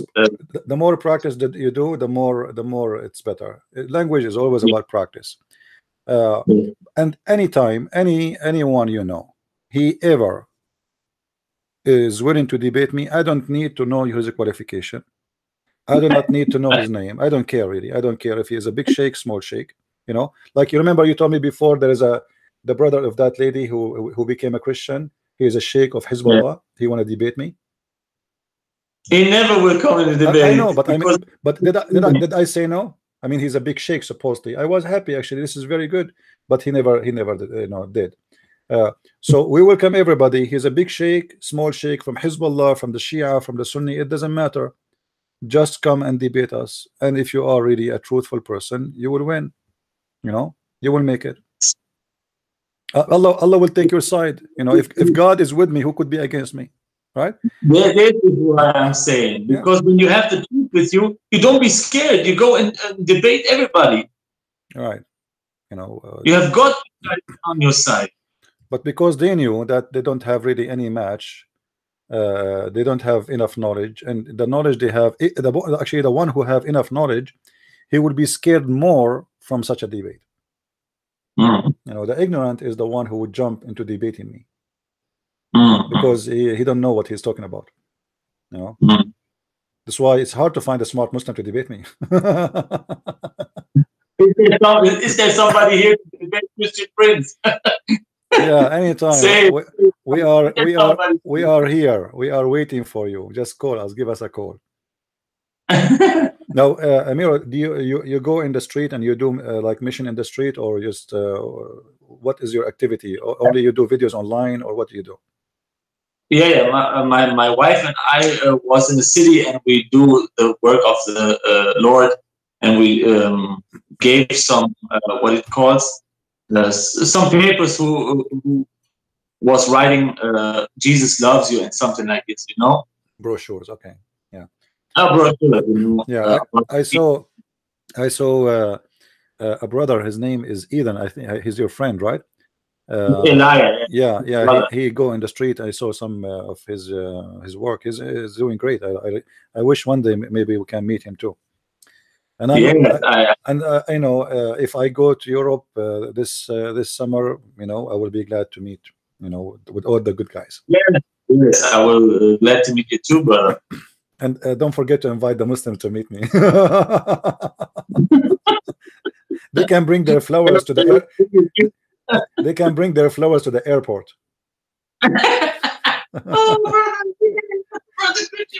And just to make it clear, I am the same as the Prophet Muhammad. We accept cash. Yes, brother Muhammad selling places in heaven, huh? Is that right? Yeah. Muhammad, he promised corner lot in the heaven, because it's the same as anywhere in the heaven. There's corner lot. There is there's a house far from the beach. There's a house in the front of the beach. I mean, it depends who you are. So if you are a close person to the Prophet, you will get a house in the corner lot in a very good location. Taxi, a bus, train stations, everything you need is there. Even 7-Eleven store is just downstairs. So everything is good. The funny look, if you look at the text of the chat, the Muslims, they complain about what we do. Look what this guy's saying. We don't curse Jews and Christians, but we say, "Oh, who created us, guide us to the straight way." Silver say, if you are a liar. The Quran cursed the Christians and the Jews tons of time. And let us do this. Safe. What about you call me right now? I do not need to hang up on our brother here. You can join the conversation with us, and you leave it for me. All what I need you to do, you say to me, I challenge you, where in the Quran it teach us, and even Allah, he says he cursed the Jews and the Christians. Call me right now. And if I don't show it, I will apologize from everybody. I will even disappear from YouTube. I promise. What do you do? Brother, show him Surah 855 and tell him, what is that for a God who calls other human being worse than animals? Tell him. He want to say to us. There's a guy. His name is Dawa guy. I don't know if you know him. He speak English. He live in England. He made a video, and he was standing next to a bunch of cows, and he was reciting that verse you are talking about the animals, and he says the kuffar is the same as the animals. This is what the Quran is saying. What is the benefit of the kuffar? And the guy, he have a Mercedes Benz made by the kuffar. The phone he's holding, the phone he's holding in his hand is made by the kuffar. The clothes he's wearing is made by the kuffar. The headphone he's wearing is made by the kuffar. The shoes he's wearing is made by the kuffar. The watch he's wearing is wearing by the kuffar. And he's saying, what is the benefit of the kuffar? A bunch of hypocrites. Yeah, his name is Ali Dawa. So he made a video about us that we are the same as animals. What is the benefit of that? What is the benefit? This is why the Quran says they are the same as animals. Yeah. Mr. Saif, he said tomorrow he is going to call us. Tomorrow, Amira. He said tomorrow. Yeah, tomorrow. This guy remind me of a guy who was debating me once, but this was 10 years ago. He said he want to go to the bathroom, and since then he never come back. And he needs 10 years to come back. Yeah, tomorrow he will call me. Yeah, tomorrow. I mean, what? Come on, Steve. He called me for 5 minutes. Will not take you long, and you will receive the answer for you asking me for. You just said we never curse the Christian and the Jews. Call me for 5 minutes and go sleep. Just 5 minutes. I will not take you for longer. 5 minutes. Stop making excuse. Don't you want to get me busted? I mean, I know tomorrow. Why tomorrow? Just do it now, because now it's hot. Get me busted. Brother, ask him which religion teach somebody go and blow himself up. Go and read Surah 9 verse 111. Allah says go and kill yourself and go and kill others. Right. Is that God who says such a thing? This is a Dracula. This is the Dracula speaking. Right now as we speak, a guy, he attacked people walking in the street in Paris, in France, and he killed one person and he injured 5. What is the pleasure this God he get from this? What the Muslims accomplish from killing people walking the street? What kind of religion this religion is? If a Christian he do that, we will spit at him, because he's obviously he's a satanic person. You know, this is not a behavior of a normal human being. This is cannot be from a normal. This is must be satanic. So Yes. if your God is good, then do good as God he told you to do. Is that what God? You know, Jesus he said, from their fruits you shall know them. You know that, yes. Not from their names. You can call yourself a Christian Prince. You can call yourself Muhammad. You can call yourself whatever you want. But we know people not from their names. We know them from their fruits. Because they have rotten, stinky fruits. If Islam is good, then why Muslims don't do good? Which country you Muslim wish to immigrate to? Give me one. Even brother, Islam war with the non-Christian, Muslim world. Till they Islam is in war with Muslims too.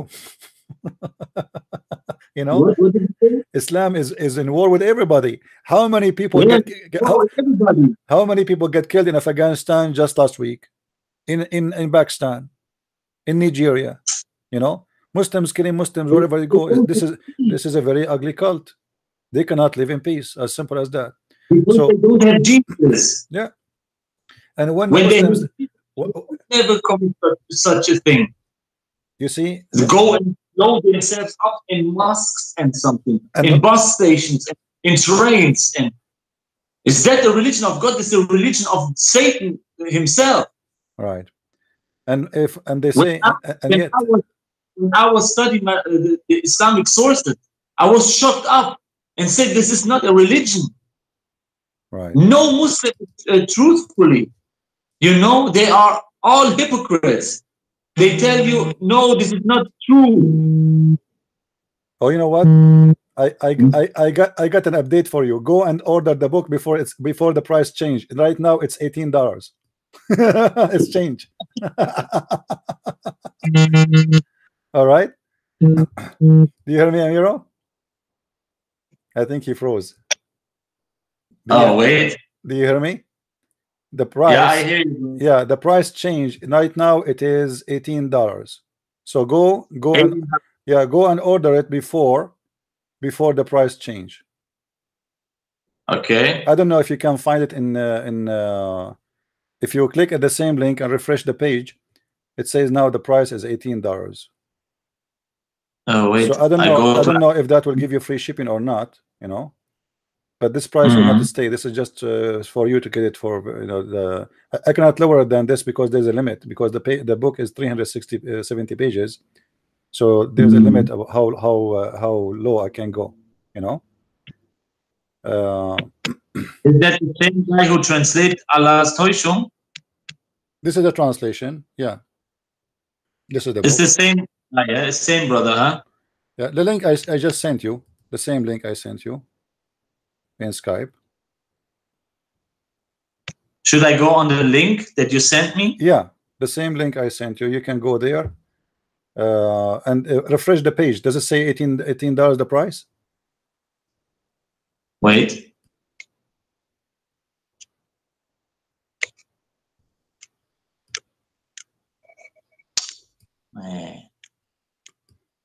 Let me see.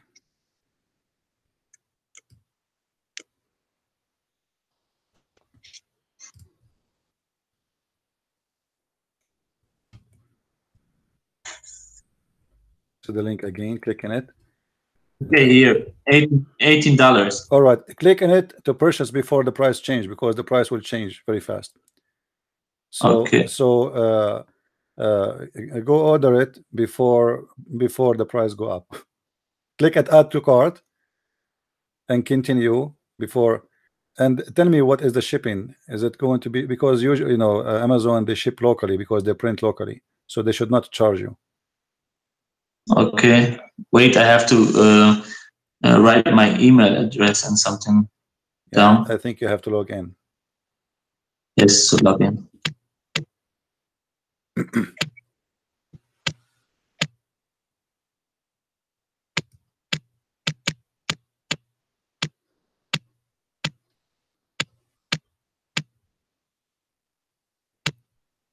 All right, I will give you like 10 minutes to finish what you are doing and call me back. All right. If you could not do it, let me know.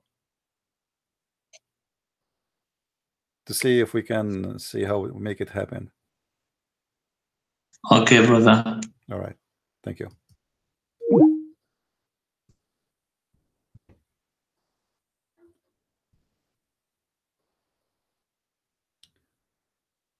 So now we have a discount because of our brother here. We made the book in only if you live in Germany. Let us see if we open this, if we try in the German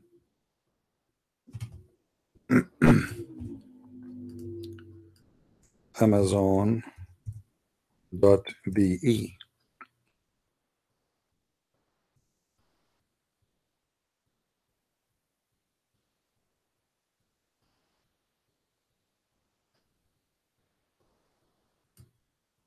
Look like it's not available yet in Amazon Germany yet. It will take maybe 24 hours. Yeah.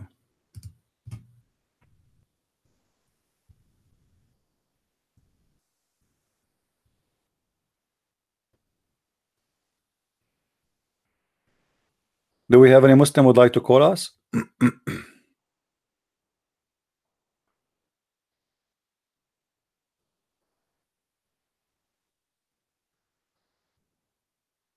Do we have any Muslim would like to call us?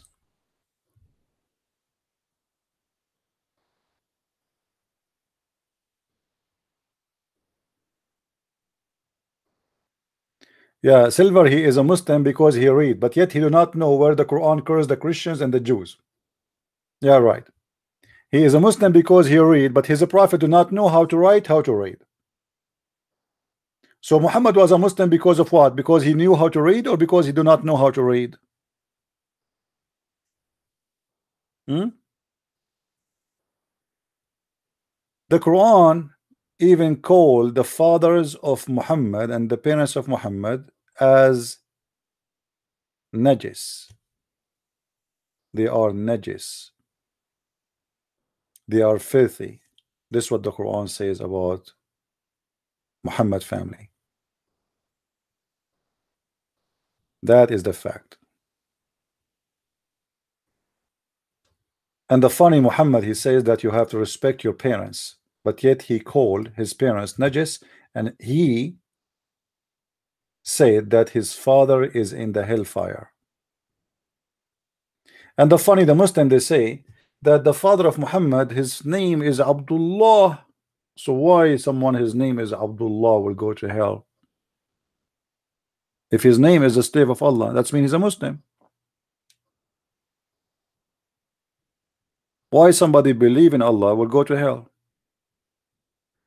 The truth is, Abdullah is not the name of the father of Muhammad. It is Abdullah in the best scenario. And if you ask me myself, I believe Abdullah or Abdullah have nothing to do with Muhammad. The real father of Muhammad is Waraq ibn Nawfal.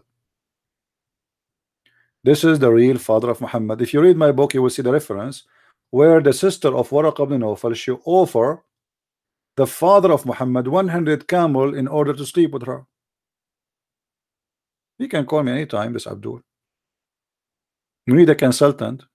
Call me consultant, call me. We need a consultant. Nightmare is our consultant here.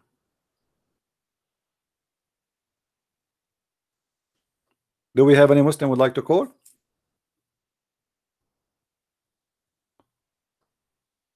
Let me see what happened with Amiro.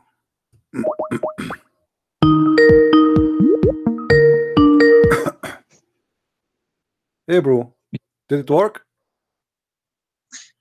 Linked work, but they don't accept my card. I don't know. It's everything in English. They accept only good people. You know, you are not good. You are not. You have to be Muslim. I have to be dishonest. Okay. I ordered in German Amazon, and I get a copy as well. All right. So yeah, wait for the German Amazon, because German Amazon is better. It's no problem. But here in Germany, yeah, but Europe. But German Amazon, yeah, German Amazon is not. I look for the book right now. It is not available right now. This is the link. I just look. I was thinking to send it to you, but it says not available.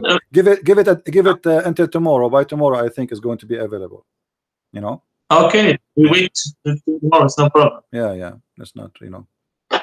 Yeah. I will do it as well to support your book, because the world have to know about Islam and the deception about Islam. You know? Islam is a wonderful religion, we have to admit. And like I was reading today, I was reading to the people here. Do you know about this verse in the Quran, the one in chapter 3 verse 1 or 10? No, actually, hold on, let us go to the other verse. I want to talk about Muhammad fighting with his wives. Okay, I know. Surah 33. It's mentioned in more than one place, but this place here is where Muhammad he go crazy, you know, in chapter 66 verse number 4, where Muhammad he threatened his wives that Allah will send him support. Mayday, Allah and the angels and the believers will take the side of the Prophet Muhammad against the wives. I never heard of somebody he claimed to be prophet of God, but yet he needed the help of his God against, because of his company, against women. The fight is what? The fight is about women, and they are the wives of the Prophet, and he is fighting with them. You know, Allah and the angels and the believers and Jibreel, all of those, they will take the side of Muhammad. Because the angels will curse the woman when they don't open her legs. Huh? Yeah, and the funny, it says that if you don't behave, Allah will replace you. Allah will exchange you with better women. You know? Yes, my new video, what I bring out 3 days ago, I talked about it. I talked to the Muslimas here in Europe. I say to them, do you accept that? Is that the Prophet who says something like this? You are equal to black dogs and donkeys, and women is for Muhammad the same. and the salat, you know, the prayer will be finished or delayed from. And not only that, even Muhammad, when he speak about Aisha, that he is his favorite wife, do you know what he say about her? What? Muhammad, he compare between her and a dish of food. So he say Aisha is the best dishes for me. Imagine you talk about your wife, she say like, my wife is my tabbouleh. You know tabbouleh? my wife is my rice. but that does not make the women good. That make the women just a dish. There's many dishes, and this woman is my best dish. But Muhammad, he like to eat them. He like to eat them all. Brother, here in Europe, they say Islam is a wonderful religion. Islam came to give the woman rights back. And before Islam, the women have no right. I say to them, do you stupid? What do you say such a thing? In Islamic countries, the Muslim women are suffering about this religion. They want to kill themselves because the religion is controlling their lives. Even Aisha, she said, I never saw a believing women suffering. I never saw a woman suffering as much as a believing women. Yes, Aisha's words. So Aisha, and you know, saying that video is going around, brother. You know, the video is going around in Iran with some Iranian girls who took off the hijab and say, I want to live freedom. And some guy, he tells them, go and put your hijab on, I will hit you. And he said, don't talk with me like this, and I will make everything that I want. I am a free person. You have no right to say something like this to me. And the girl and the man are yelling at each other very, very hard. Yeah, but this is telling you that the Iranian people, they are desperately looking for freedom to finish, to get out of this cult. and all what is going to take, you know, like when this regime collapse, Iranian people, they will leave Islam left and right, because you know, Yes. because the issue is, when you have no freedom, people do not know. I mean, how we know now how many people in Iran they are true Muslims or like to be Muslims. Give them freedom, and then we will see who is a Muslim, who is not. Just give them freedom. There's no freedom. Everybody is a Muslim. As simple as that. Without a freedom, we do not know who. But is it? Yeah, I know, because the mullah regime in Iran, they are the young people are suffering about the mullah regime in Islam, and the European Iranian brainwashed Euro Muslims, they say, oh, it is not Islam, it is the regime. I say to them, the regime is in Islam, in Iran, the regime is about Islamic law. What do you say about this? They are practicing Islam. This is they're practicing their religion. Mut'a is from Islam. Beating women is from Islam. Having multi wives is from Islam. Marrying children is from Islam. This is not about the regime. This is a practice in all Islamic countries, have nothing to do with the regime. This is what Muhammad was from the regime. Muhammad was from the Iranian regime. The Sahaba was from the Iranian regime. You know, the same they do about ISIS. ISIS is just doing what Islam teach. As simple as that, you know. Yes, I say to every Muslim here in Europe, I say to them, ISIS is for me the most authentic version most of Islam. Yeah. Yes. This is true. The challenge is, can a Muslim show us one thing ISIS did Muhammad did not do? Just one. It's a challenge. I will see it too. Please come and show us. There is no need to argue very much. I challenge you for any behavior ISIS did Muhammad did not do. Not even one. Actually, ISIS are nicer. Brother, do you know the statement of Umdat al-Tafsir? One of the strangest things that we know is that we are living in the time where Muslims are embarrassed to tell the truth for their kuffar friends.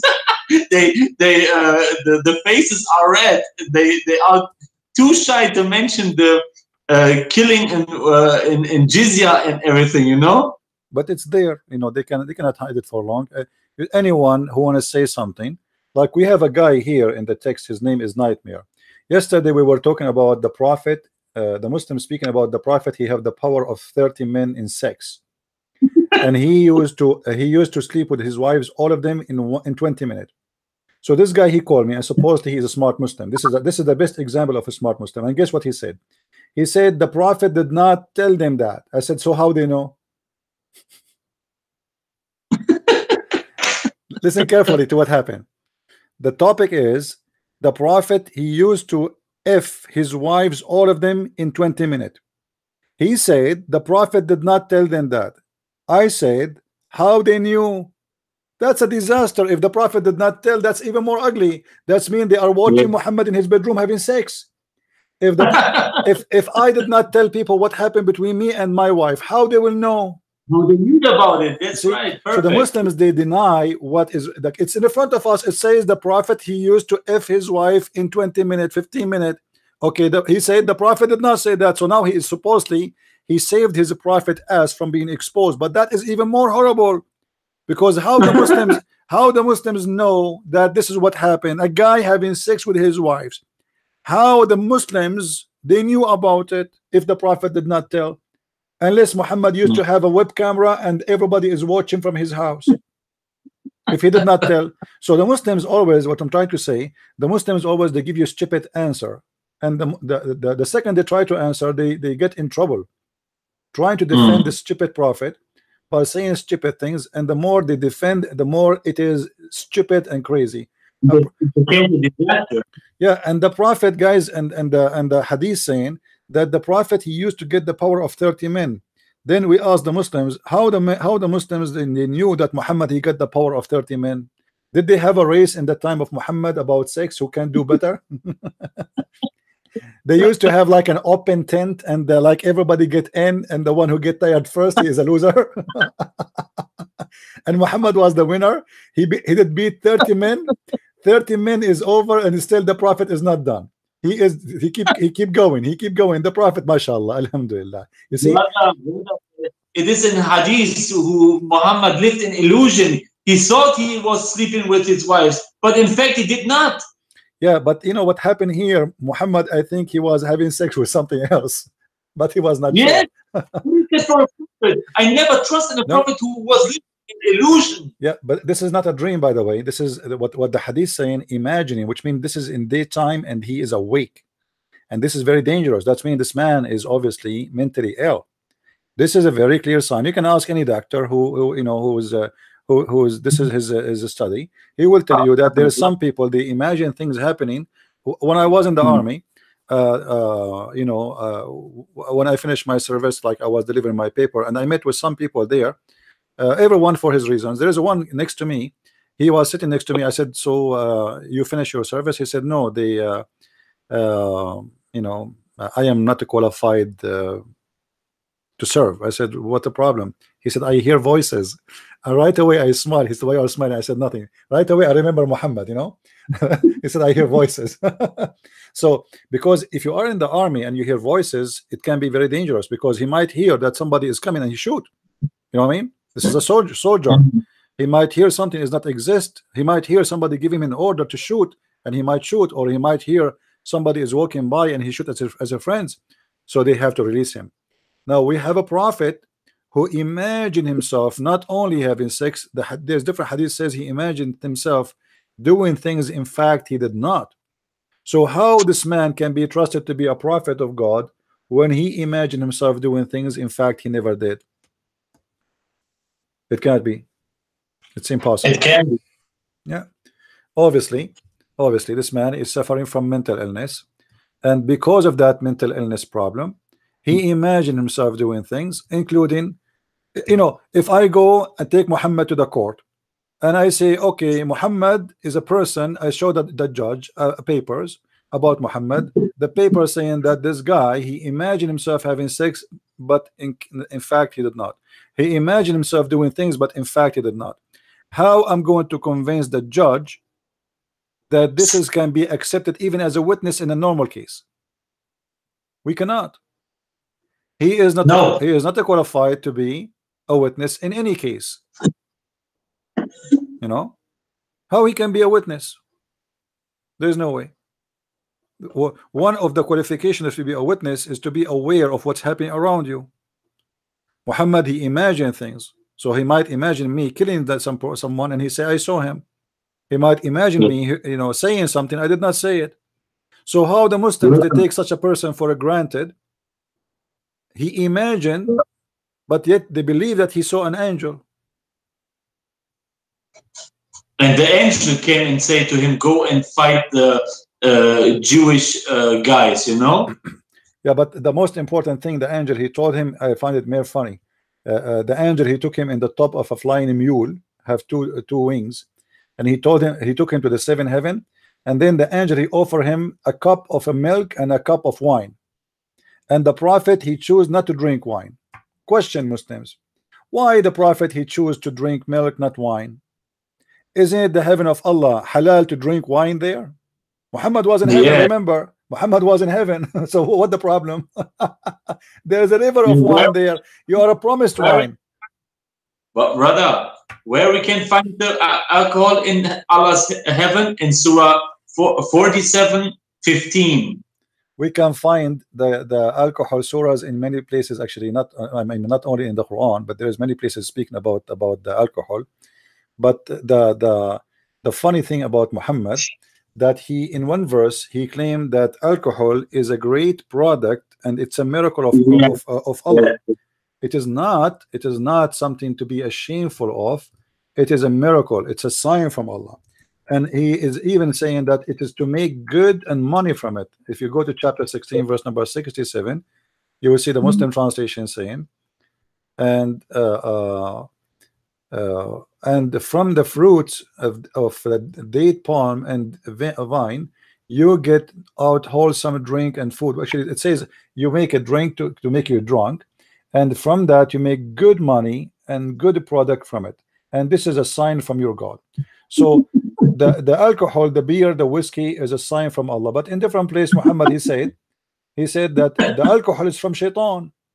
So which one is the correct one? Is it from shaitan, you know, or it is from Allah? And then we find that Allah himself is promising us in the heaven alcohol. But brother, in the Quran is no such a thing like contradiction. Don't say something like this. No way. I mean, this is the Muslims will kill me, my friend. What are you talking about? There is no contradiction in the Quran. Absolutely. We cannot say that. No way. I mean, the Quran is a book, is perfect book, you know. But I think in this, the Muslim, they will find a solution for this. They will say to you, Allah was talking about American beer. You know, American beer is haram. American beer is not good. You know, actually, and it's proven by science that American beer is not good. Proven by science. You know, but the funny, what Muhammad happened to Muhammad when Muhammad was healthy, his followers was drinking and going drunk like crazy. Even there's a verse in the Quran that says, "Don't get close to pray when you are drunk." The Muslim, they used to go to pray and they are drunk, totally drunk. Yeah. You know? Don't come near the mosque when you are drunk. Yeah, this is what the Quran is saying. Why? Because the Muslims was drinking. They were drinking, and they are unaware what it says. Here we go. The verse in the front of us, it says, chapter 4, verse number 43. Approach not the prayer when you are drunk. You are what? You are totally drunk. Why Allah at that time did not say the alcohol is bad? Look what it's doing for you. But because the Muslim, they say Islam come in stages. So Allah compromise. Allah, he compromised. Why the God of Musa did not compromise? What compromise? Compromise because he was weak at that time. He cannot force people to drink, not to drink. So he said to them, don't come to the prayer when you are drunk. People are coming. What kind of believers those believers are? In the time of Jesus, people used to drink. How come we don't see any of the apostles of Jesus around Jesus? They are drunk when they are praying. Amen, amen. You know, why we don't see anyone according to the even the Muslims? This has happened only in Islam. Brother, is there some hadith and ahadith in which Muhammad drink alcohol? Actually, there's many hadith actually speaking not only about Muhammad drinking alcohol. You can show up. Muhammad, Muhammad, he used even to teach them how to make wine. He's expert, you know. Actually, here, look, I just searched in YouTube for a second, and those are the Muslim scholars in the videos in Arabic. Anyone can go and look at those videos. Sheikh Al-Arifi, this is the title. Sheikh Al-Arifi says that the Prophet used to drink wine. This is the other Sheikh, his name is Muhammad Al-Ar'ur, saying that the Prophet used to drink wine. Those are scholars of Islam, you know, those are scholars, and those are their videos. Speaking of them drinking wine, and look how many people they watch the video. 765,056 people. All right. Wow. And the title is, as you see, this is a very famous scholar, Saudi scholar. This is not this is a big deal guy, you know. So it is not a secret. There are scholars, they say it in Saudi TV, it's in public, it's not, you know, they used to drink, and he used to teach the Muslims how to make wine. So why Allah did not tell him from the beginning, Muhammad, why you are doing that, and why he did not tell him, shame on you to teach them how to make wine? Yes. You know, and the Quran actually proved that Allah himself praising the alcohol, you know, praising it. It's a sign from Allah. It's a miracle from Allah. It's a miracle. You know, Muhammad explaining you getting drunk. Yeah. You getting drunk is a miracle from Allah. Let me make a miracle for Allah now.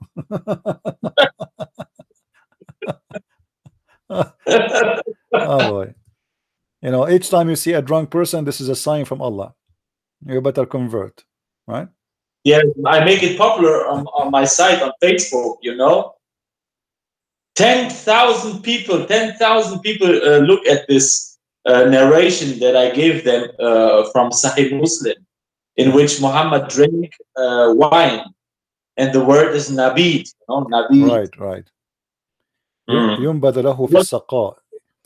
You see, but the problem is, let me, you know what, let me see if I can send you the link about the video, so you can show them, because you see they will accuse you to be a liar, you know what I mean? So it is better if you if you copy those videos and then you show it to them. Let me go back. I will send you the link right away,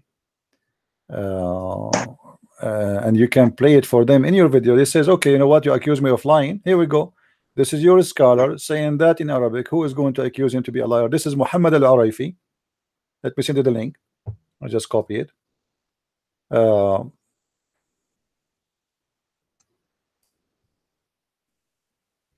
Here we go. You have the video there.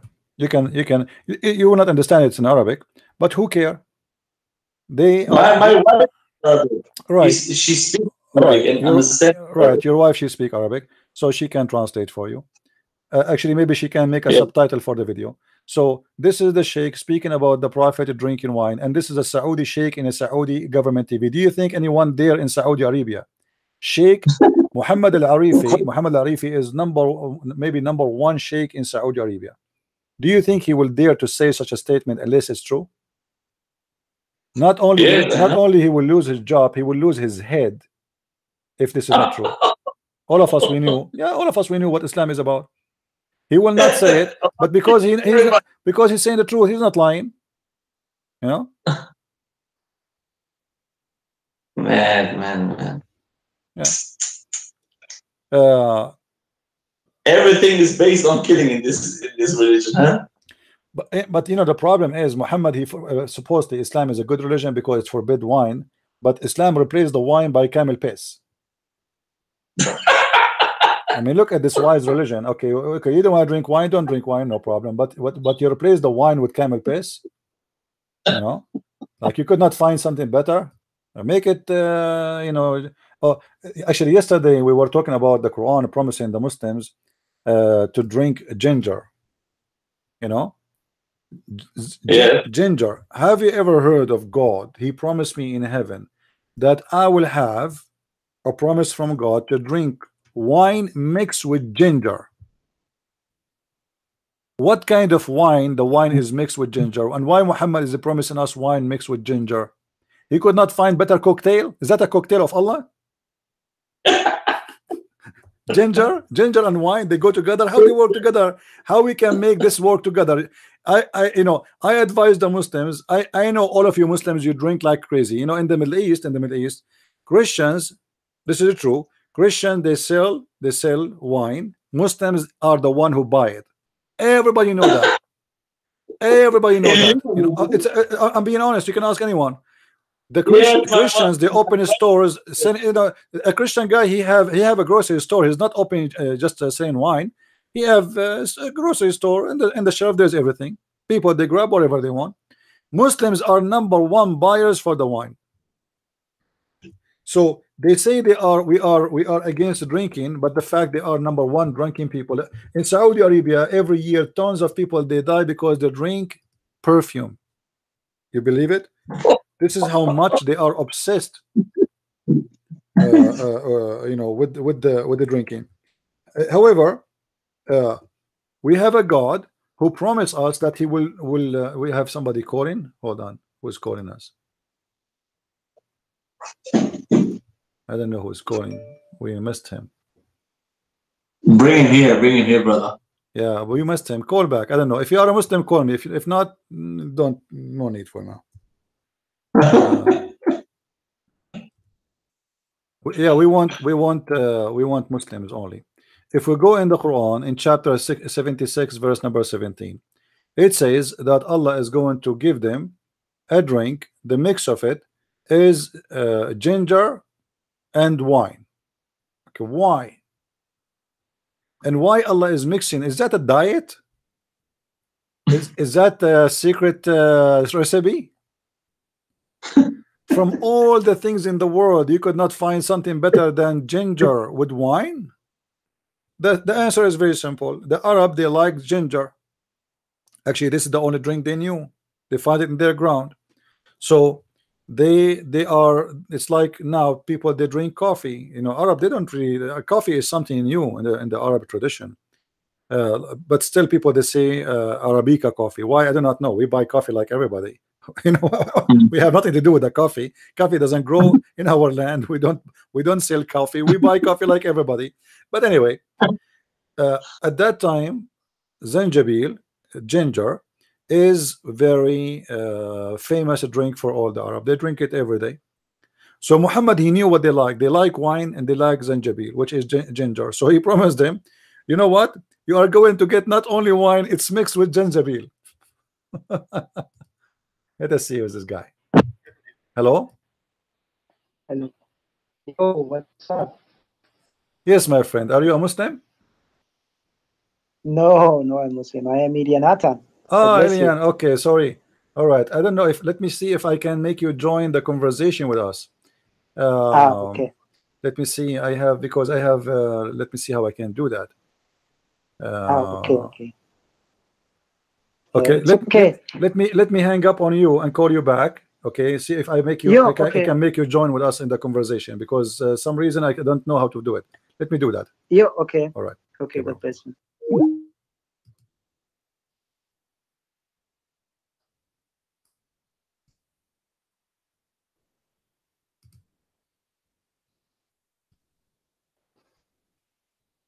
All right, we have your friend, what his name, Ethan, I think, is calling us. Yeah, let me see how I can invite him here to join us. All right. Okay, hold. I'm not really expert with the. Okay, plus. Okay, I think now I am inviting him. He is receiving my call. All right, are you with us? Hello? I think he's with us. Bruder Amir, siehst du mich? Ja, ich höre dich jetzt. Ja, der ist da. Kurz. I'm going to go and learn German now. Let me speak some German. Macht. Yeah, my English is not good. Your English is not good. My German is horrible. The only word I know in German is a Frankfurt. Is that okay?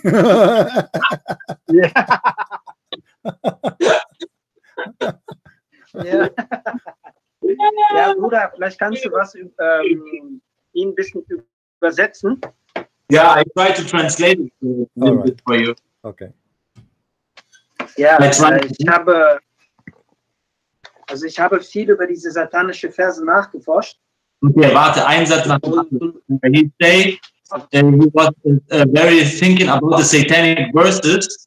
Yes. Das Problem ist, dass diese Gelehrten alle behaupten, dass es schwach ist. Okay, warte. The problem of this issue is that most of the opinions of the scholars say that it's not true, the story. Weiter? Genau.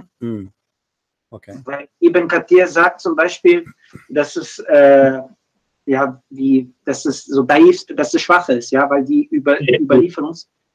Okay, the chain of narrators from Ibn Kathir and the narration of Ibn Kathir is da'if. Okay, let us see how we answer this. Is the Quran da'if? Okay. Is the Quran da'if? No. No. The Quran in chapter 22, verse number 52, Allah saying that Shaitan he throw in the mouth of Muhammad. So let us say Ibn Kathir is a liar, etc. Da'if. What da'if mean? Da'if, by the way, is accepted. Da'if is not rejected. Yeah, genau. Da'if is not rejected. Da'if is accepted. You can go right now and search for a video by Sheikh Hamza, and he will tell you that da'if hadith, it pass. It did not funk. I'm quoting what he said. Translate for him. Ja, also im Islam gibt es Islam ist es so, dass sogar die Da'if-Hadithe akzeptiert werden, weil du weißt ja, es gibt ja Ali Jumma, den größten Fatwa-Gelehrten, der sagt zum Beispiel, dass die Da'if-Hadithe sind in anderen Überlieferungen stark und manche andere Hadithe sind in anderen Überlieferungen schwach. Verstehst du, was ich meine? Du musst ein wirklicher Hadith-Experte sein, um sowas drauf zu haben, wo eine schwach ist und ein Hadith stark ist. Verstehst du? Das können nur so Islamwissenschaften. Yeah, and then what we would do with the Quran, because the Quran is the one saying that Shaitan he throw in the mouth of Muhammad. So now the Muslim need to tell us what exactly he throw in the mouth of Muhammad, which Allah will take it from the Quran, not from the Hadith. He will not take it from Sahih Bukhari. He will not take it from the book of Ibn Kathir. He will take it from the Quran. If we go in the Quran, chapter 22, he can read with us. Chapter 22, verse number 52, it says, "There's no, not in a single prophet or a messenger, but Shaitan he throw in his mouth, and Allah will delete whatever Shaitan he threw in the mouth from where? From the Quran." Yes. So it is in the Quran. So now we have a Quran from Shaitan. So now, so what Ibn Kathir? Who care about Ibn Kathir? We are showing. No, Yeah, translate for him. Okay, er sagt in dem Falle, lass mal die Gelehrten jetzt beiseite. Er sagt ja genau das, was ich dir auch gesagt habe. Lass uns zu Sure 22, Vers 52 gehen. Dort steht, dass Allah sagte, dass er die Verse rausholen wird. Und der Bruder Christian Prince sagt, ja, was sind denn die Verse, wenn das alles eine Lüge ist? Was sind denn die Verse, die der Satan da eingestreut hat, die Allah zunichte macht? Das soll die Muslime mal antworten, wenn das alles gelogen ist. Aber Allah prüft das doch und sagt, ja, das stimmt. Ich habe die Verse rausgenommen. Und dann fragt also ich sage ja nicht, dass die Geschichte nicht stimmt. Ich sage nur, wenn man sondern es geht einfach nur darum, ich glaube zu 100%, dass Mohammed vom Satan ist und dass er diese satanische Verse bekommen hat. Das sowieso. Aber es geht mir nur darum, was ich zu den Muslimen auch immer wieder sage, ist, der Koran gibt das ja her. Und weil, ich meine nur, das Problem ist, wenn man von Ibn Kathir zitiert und wenn er dann sagt, das sind schwach, dann durfte man das nicht weil ich sage ja immer so, weil zum Beispiel, wenn zum Beispiel Ibn Ishaq davon berichtet, auch Al-Tabari, wenn zum Beispiel Al-Qurtubi, Tafsir al-Jalalayn, Ibn Kathir, Ibn Masud, wenn die das alle berichten, ja, dann muss das doch irgendwas dahinter stecken. Und das ist doch normal, dass sie ihren satanischen Propheten, ja, dass sie ihn schönreden wollen. Selbstverständlich, oder nicht, ne? Ja. Was ich meine?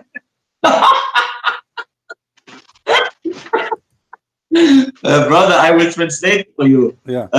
He says when he is in the debate with some Muslims, and he will bring it up with the satanic verses, and he bring the tafsir of Ibn Kathir and At-Tabari and Al-Jalalayn and the narration of this story. He says, I believe the story is 100% true. And Muhammad is a satanic person for me. There is no doubt about it. But in the case, in a debate, when you are stepping in a debate and say that Ibn Kathir says something, and you say that the chain of narrators is da'if, and the other scholars say it too. But we have the problem that you say now, because in Surah 22, verse 52, it says that Allah take out what Satan was throwing in. Then we have to ask us, what was this verse that Allah is taking out? You know, brother? Yeah, you see, and we have Tafsir al-Baghawi. Let me send you the link. You can share it with him. It's in Arabic, but he can translate. You will see that according to al-Baghawi, the story is authentic. It's not weak. So this is opinion of a scholar. There is a scholar, he say it is weak. He don't agree with it, but still they cannot deny that Shaitan, yes, he throw in the mouth of Muhammad.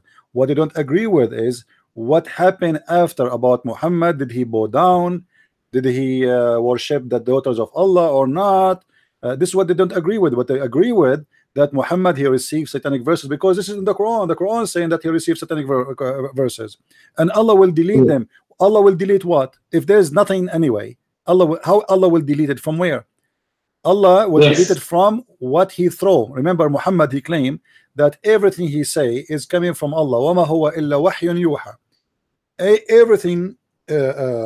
Everything Muhammad he received is a wahi, and wahi is what? Is an inspiration. So Muhammad he never speak of his own. Everything he say is an inspiration, especially when he speak about God, you know. So Muhammad is speaking and Muhammad receiving verses from the devil. This is what the Quran confirm. If the Muslim he will say I don't agree with it, this means he have to deny the Quran. Same time, why they are stuck in with the scholar, they don't like, you know, they say the scholar he said that this is a weak, but the scholar cannot deny it because it says all what he said, we are not sure if this is exactly what happened, but he's not denying it, you know. He is not denying that. Al-Baghawi he confirmed the story. And if we go in Ibn Kathir, let me open Ibn Kathir so everybody will see. You know, the problem that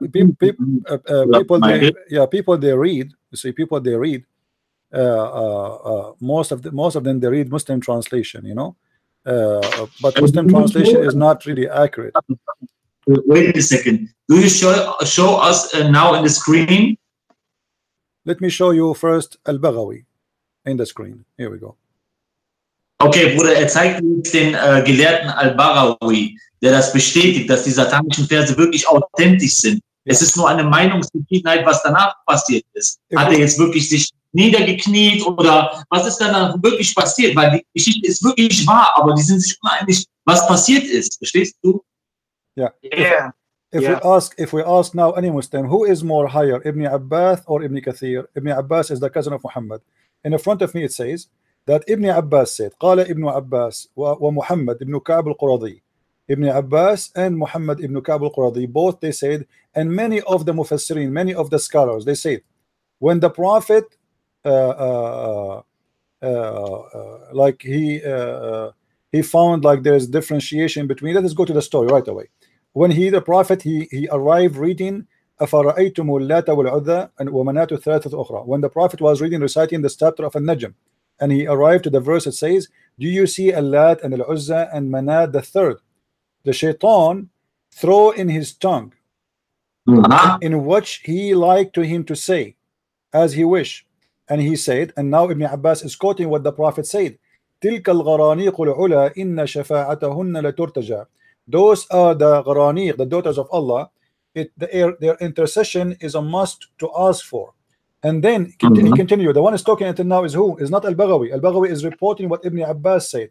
Ibn Abbas is the cousin of Muhammad. This is not anyone. Remember, Ibn Abbas is the only person Muhammad he named as a scholar for Islam. Muhammad he did not name anyone.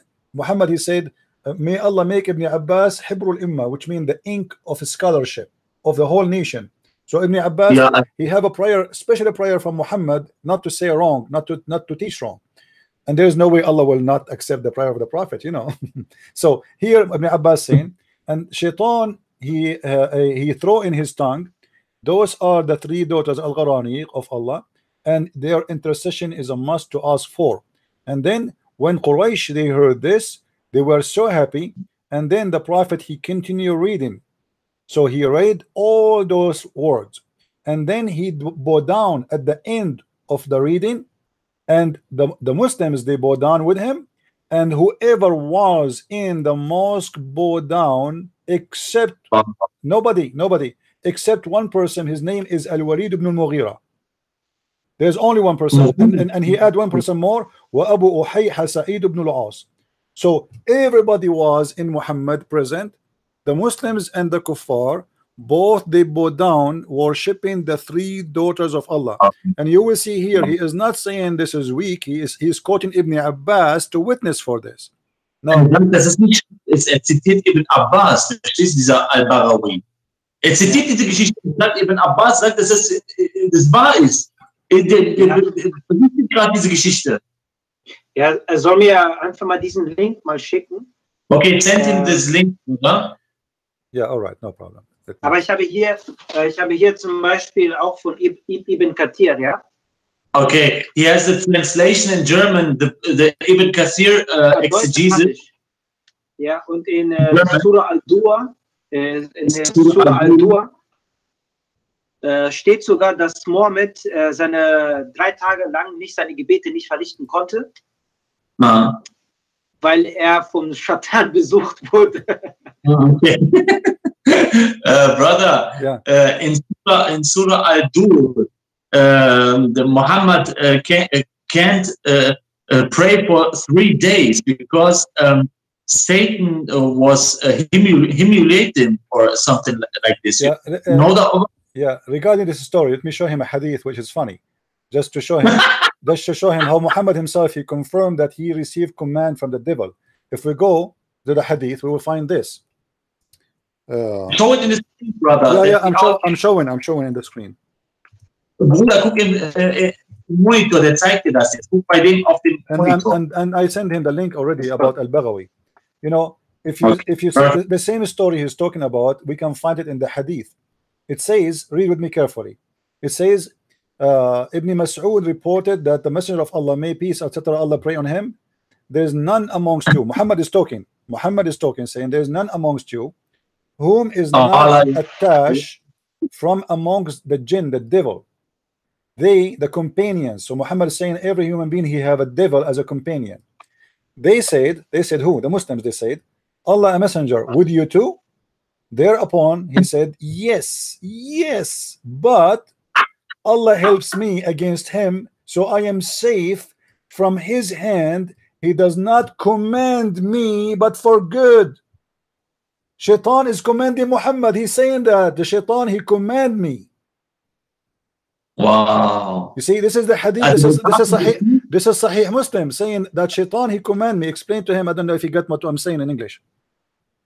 Okay, also in dem Hadith geht es darum, dass sogar Satan dem Muhammad Dinge befiehlt zu tun, und Muhammad macht das auch. Heftig, ne? Ja, diese Hadith kenne ich. Aber auch hier spricht er aber auch hier ich weiß nicht, ob man die Geschichte kennt in Surah Al-Dur. Dort wird auch eine Gegebenheit, das ist im Koran in der Surah. Und hier wird er auch gesteuert. Das heißt, er wusste nicht mal, wie er mal beten konnte oder so. Genau, das heißt hier von Ibn Kathir, das heißt, er sagt hier, dass der Schatan ihn 3 Tage lang besuchte, indem er einmal krank wurde, und er wusste nicht mal, wie er beten konnte, weil der Schatan bei ihm gewesen ist. Später hat der Schatan ihn verlassen, nachdem Allah wieder kam und ihn davon befreit hat. Aber 3 Tage lang konnte er nicht mal beten. Da heißt es, oh Mann, ich sehe, dass der Schatan dich verlassen hat. So offenbarte Allah, der Morgenhelle und der Nacht, wenn es alles so möglich, der hat sich weder von dir verabschiedet, noch hasst er dich.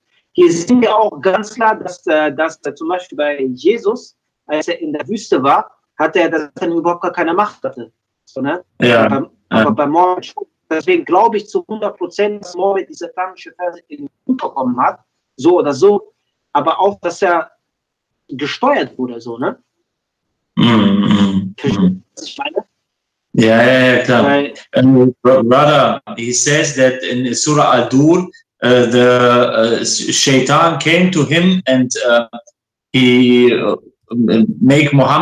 visit Muhammad 3 days, and he can pray, and after this 3 days, Shaitan left him, and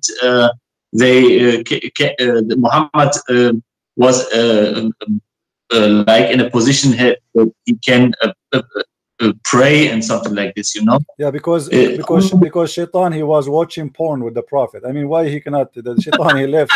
If the Shaitan is left, why he cannot pray anymore? I mean, what's the problem? And where was Allah when Shaitan was around him? You see, Muhammad in the Quran. Yeah, Muhammad, he have tons places where he says, if you say the name of Allah 3 times, Shaitan will not get close to you. If you enter the bathroom, if you say a prayer, may Allah, protect me from Shaitan. Shaitan will be invisible. You will be invisible for Shaitan in the bathroom. So Muhammad was teaching us how to be invisible from Shaitan everywhere. How come he could not be invisible? There's a story. Translate for him. There's a story where Muhammad even he tied the shaitan to the column of the mosque. He cut him and he tied him up to the column of the mosque. How come he was not able to tie this guy there, the shaitan? I think this guy, the shaitan who came to Muhammad in that case, he played karate. You know, he was like a Bruce Lee from Bruce Lee school. He played he played King Fu. You know, so Muhammad was not able to play with him. Have you ever heard of somebody capturing a genie and holding him in the column of the mosque, and he released him just before his friends arrived? He told them, you know what? Just before you arrive, just now, I let him go. Prophet, why let him go? Why let him go? He said, I remember my brother Abraham. Like, what the heck? What does have to do with Abraham? People, they want to see the shaitan. They are dying to see the shaitan. Let us see the shaitan. So he captured the shaitan. He tied him to the column, and a second before they arrive, he let him go. Yes. Like if you, like if you say to me, if you say to me, oh Amiro, if you came just a minute before President Trump, he was in my house, but he just left. I mean, he just left a second ago. He just left. Okay, translate for him. Ja, also es gibt hier im Koran das, was war das nochmal? Das war sehr viel, was der gerade gebracht hat, sehr, sehr heftig. Ja, also dass der Shaitan den irgendwie, was war das? Ich weiß nicht mehr genau, das war jetzt so viel, mein Gott. Das ist halt, wenn er sehr viel spricht, dann kann man nicht alles hinterher reden. So. Ja, auf jeden Fall im Koran heißt es ja, wenn du dreimal irgendwie den Namen Allahs rufst oder wenn du zum Beispiel in die Toilette gehst, dann wird und den Bismillah und sowas sagst, weißt du, was ich meine? Den Namen Allahs immer anrufst, dann kann der Satan dir nichts anhaben, verstehst du, was ich meine? Das ist alles eine Lüge, weil der Satan ja ständig mit Mohammed unterwegs und mit Mohammed der voll unter Kontrolle hatte, weißt du, was ich meine? And brother, yeah, do you see the hadith, Amiro? Do you see the hadith in front of you? I don't know if you can see. I don't have screen because I am with my mobile phone. Okay, let me send you the link.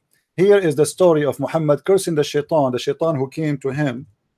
The Muhammad is fighting the shaitan, and the funny here is getting really exciting. So Allah Messenger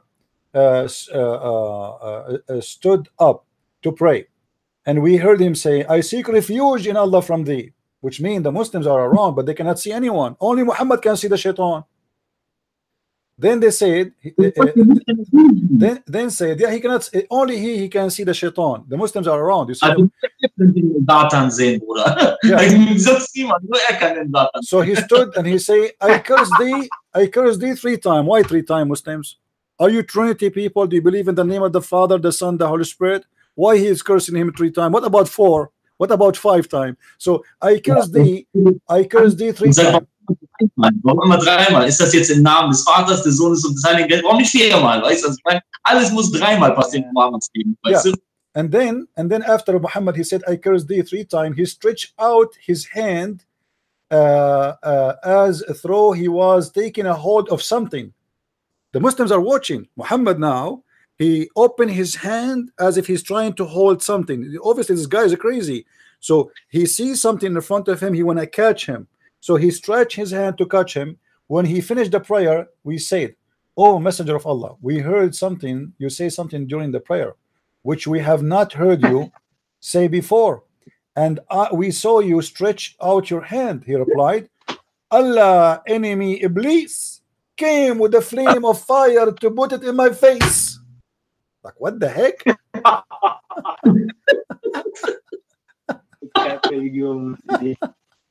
What a religion, man. Give this hadith to Eden so he can, he can translate. Maybe he can use Google. He can use Google to translate. But here, Muhammad, obviously, Muhammad is suffering from illusion, Brother, I will give any link that you sent me. I sent him that we can use it for debates, Right. Because the Muslims are so sneaky and they try to run away from the Muslim sources because they can deny the sources and they have to lie about it, Right. And brother Mike, brother Elia, and I am sick about it, of this lying taqiyya trash, Yeah, and look here, the shaitan, he is trying to put fire in the face of the Prophet. I mean, what is, and how come nobody can see the fire except Muhammad? You know, and Muhammad is stretching his hand to hold him. Did you hold him, Muhammad? Did you call? Like, why you are why you're trying to hold him? Obviously, this guy is crazy. You know, imagine I'm standing between you, and then I say, I curse you, I curse you, I curse you 3 times, and then I stretch my hand. I want to hold something. And the Muslims are praying around him like, what this prophet is doing, you know? Obviously, so this guy is going mad. And then after he finished, he did not explain to them what happened. He waited for them to ask, and maybe he didn't even notice what he did, or maybe he's acting, waiting for them to ask. I don't know. So after he finished screaming and trying to hold the shaitan, they asked him why you did that. He said, when I was trying to pray, shaitan, he come and he tried to put some fire in my face. I mean, this shaitan is really evil. He is lighting matches in the face of the prophet. Muslims, do you think that the prophet, the shaitan was smoking a cigar? Siehst du, warum wir jetzt keine Muslime anrufen, um mit ihm zu reden? Weil der Experte des Islams ist. Er kennt ja jeden einzelnen Hadith, jede einzelne Müll, was da sich befindet. Verstehst du, was ich meine? Ja, da kommt einer und ruft den an, um sie mit ihm zu debattieren, weil die wissen, dass er der Meister des Islams ist. And look, the story is not over. The story is not over. Muhammad now he said here, after this happened, after I cursed him 3 times, but he did not retreat, which means he did not run away. All right, 3 occasions. Therefore, I meant to seize him. I swear by Allah that I had not been for a supplication of my brother Sulaiman, he would have been bound and made an object of support to the children of Medina. So Muhammad here in this story, he claimed that he was going to seize him and he was going to hold him in jail, but because he remembered Sulaiman's story, you know, otherwise he was going to hold him. But because I remember the story, but in different place, Muhammad, he mentioned that he did tie him to the column already. So obviously Muhammad is receiving command from the devil. This guy is possessed, you know. And even the Muslims, if we go right now, you will see the Muslim says that the prophet was bewitched. You know, the Muslims. Yes, Labid al-Asam was the guy, huh? Yeah, well, yeah. Aisha, she said the prophet was bewitched. When you say bewitched, it's mean that he was possessed by the devil. You know, we know that magic does not exist. We don't believe in magic. We believe that there's evil spirit, there's the devil, and that is what happened to someone he is possessed with the devil. So Muhammad himself and the Muslims, they agree that Muhammad was bewitched. If you go right now to the English dictionary and see what bewitched, read with me. Aisha, she said, once the prophet was bewitched, so that he began, so that he began to imagine that he done things, but in fact he did not. Muhammad need the healing of Jesus. Muhammad need the healing of Jesus. If somebody is bewitched, if somebody is bewitched, how we can fight the bewitched? How we can find the demon? By Jesus. So Muhammad himself need to be saved by Jesus. Also Muhammad selber müsste eigentlich von Jesus gerettet, wie nennt man das? Ja, gerettet werden quasi, weißt du, was ich meine? Ja. Weil nur der Herr Jesus kann ja die Leute, den Dämonen aus dir rausholen. Ja, natürlich. Brother, please explain for us how Shaitan make babies in Islam. Well, you know, this is a true story.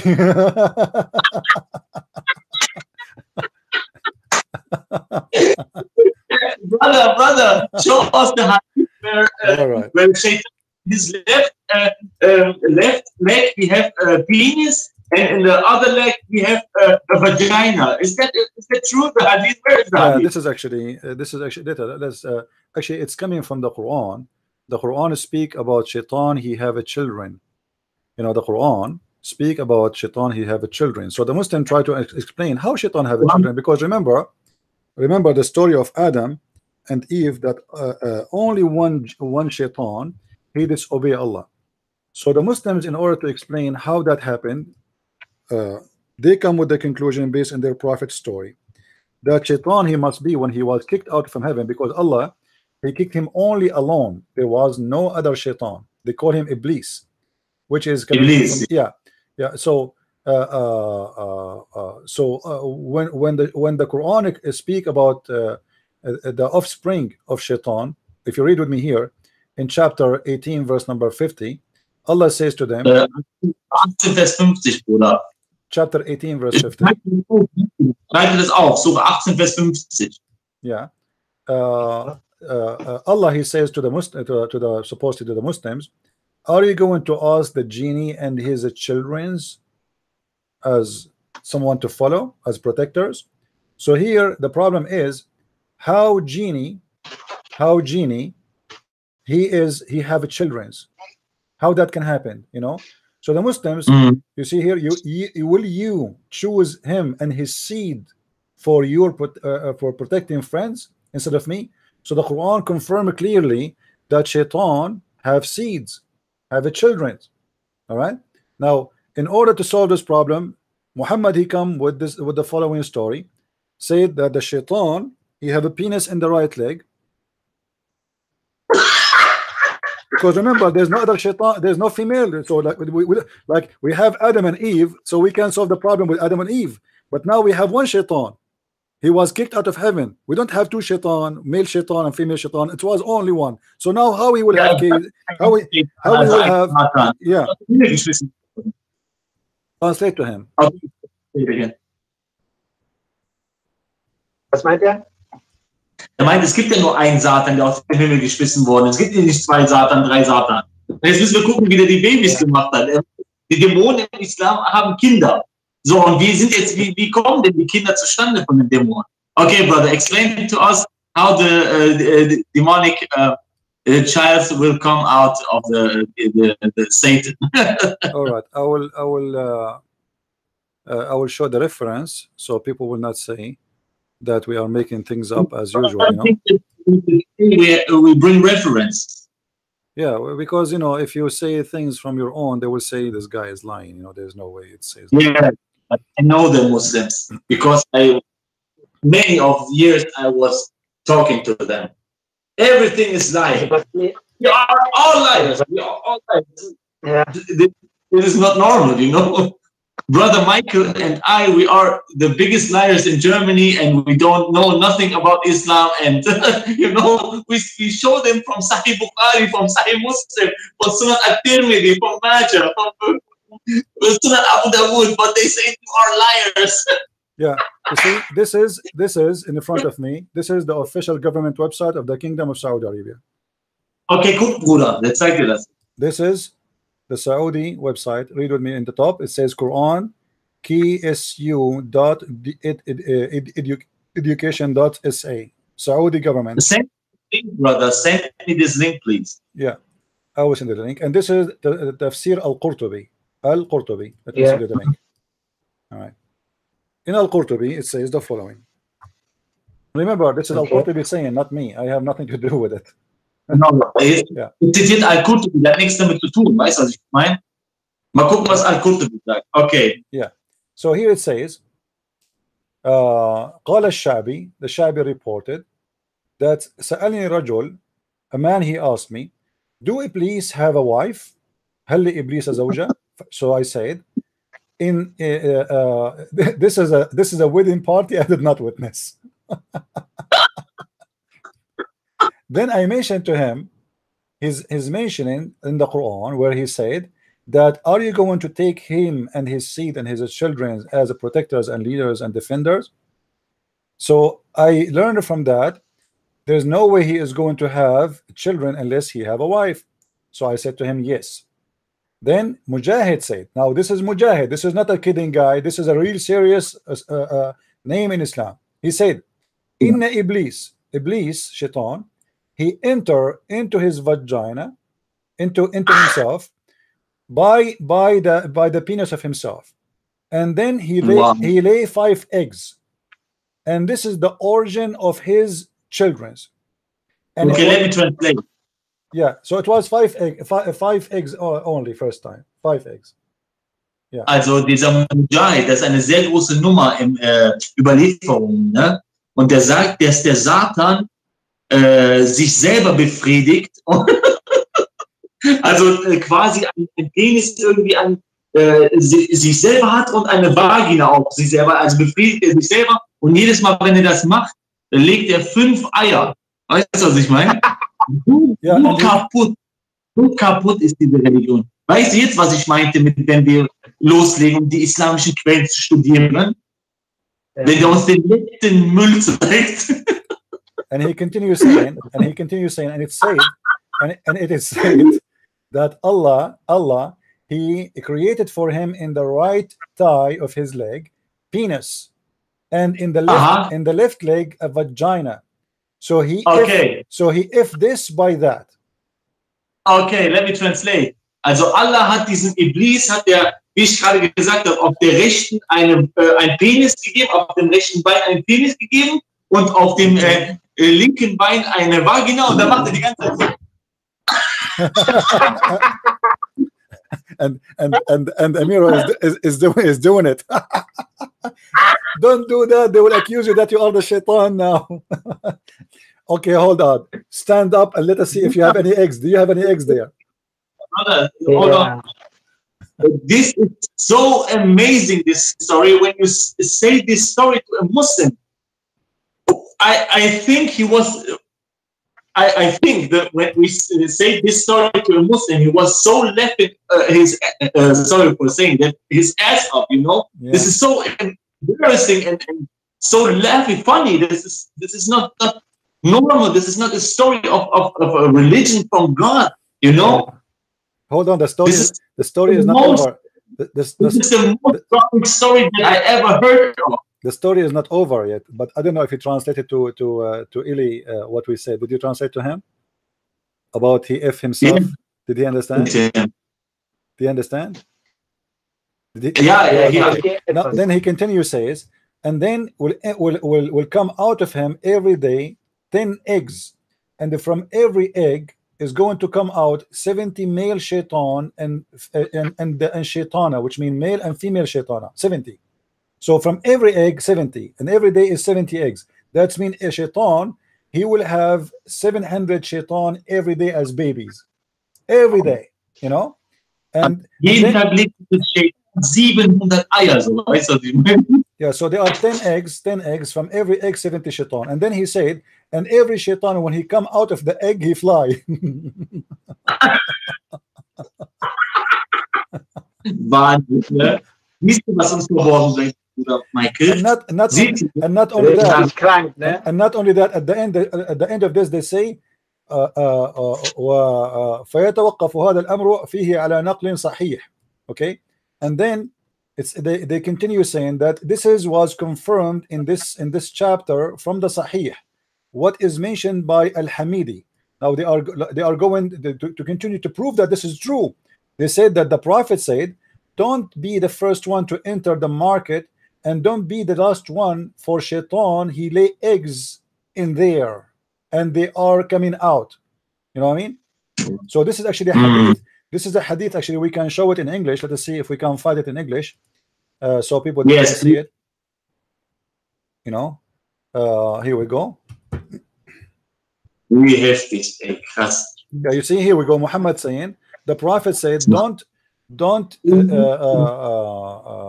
the first to enter the market or the last to leave, because the shaitan you see, the translation is false. The translation is false. The shaitan, he lay eggs there, and their eggs they hatch. This is what it says, you know. Yeah, they try to cover it up, huh? Yeah, they fabricate the translation. They are not saying really that shaitan, he lay eggs.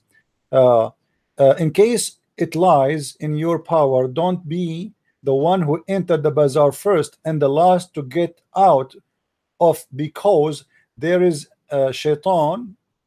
Shaitan, he lay eggs there and they hatch, you know. So this is even in the hadith. So they are confirming the interpretation from the hadith of Muhammad that yes, this story is true, because even the Prophet, he said that shaitan, he lay eggs. So this is not a statement only of scholars. Even the Prophet, he confirmed. And you see here in Arabic, okay, let's see in Arabic what it says. لا تكن أول من يدخل الشيطان يدخل السوق ولا آخر من يخرج منها فيها باض الشيطان وفرغ.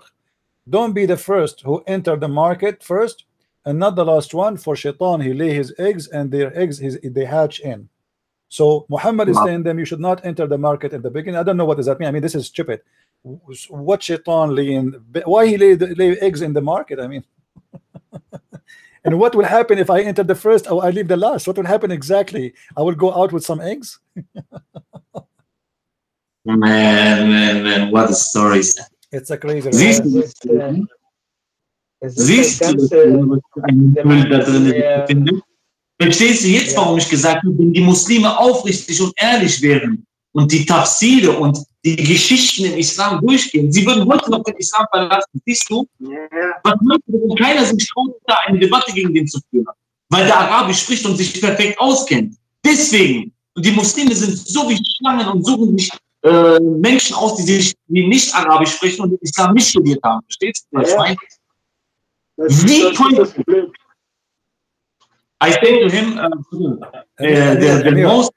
Amir, when we go to Germany, I wanna meet with you and Ili. I think it's going to be fun to meet together, and it's going to be a hilarious, like teaching. So if we can actually get some group of Christians to come and join us, and they can ask whatever questions they want, I will be happy to do that. Because you see, the Muslims, they use something against you, that you don't speak Arabic. That is the whole story. Yeah, this is exactly what I'm saying to him. Otherwise, if you speak Arabic, you will, it took me many years to learn what I learned, but you can do it too. I mean, you guys are still young, you can read and study, it's not a big deal. But the main key is they can say you are a liar because you don't speak Arabic, and they will come to challenge you, saying, prove it to us, because they know you don't speak Arabic. But yes, and when you show it to them from their books, they say, oh, this guy wouldn't accept him, or they will say this is weak. This is the only way excuse to run away. But as you see here, there's nothing to say it's weak. The Quran confirmed that Shaitan have babies. I challenge any Muslim now to tell me how Shaitan get his babies. Ja, der Koran stimmt, dass der Satan Eier legt und dann geht er noch tiefer in die Materie hinein und dann will er ja wissen, ja, wie macht denn Shaitan diese Babys? Verstehst du, was ich meine? Und Al-Qurtubi, der hat ja gerade den Tafsir von Al-Qurtubi dazu gezeigt. Und Al-Qurtubi zitiert da Abu Mujahid. Und Mujahid sagt dir, dass das dann so ist, dass er sich selber halt hämmert. Verstehst du, was ich meine? Und dann 10 bis 100, 700 Eier legt. Und dann der Prophet ich habe damals in einer Debatte zu diesem gesagt, die, wenn Muslime zum Beispiel besessen werden, habe ich dann zu der Debatte gesagt, wenn in der Sura 72 steht, dass sogar die Djinns den Koran gerne anhören, wie willst du dann von jemandem, der besessen ist, davon befreien? He was stepping in the debate and he said to a Muslim, how can a book of God have a passage which demons like the Quran in Surah 72, Yeah, but hold on, those demons, do you know where they are coming from? From Allah. No, those demons are coming from Assyria. They are Iraqi.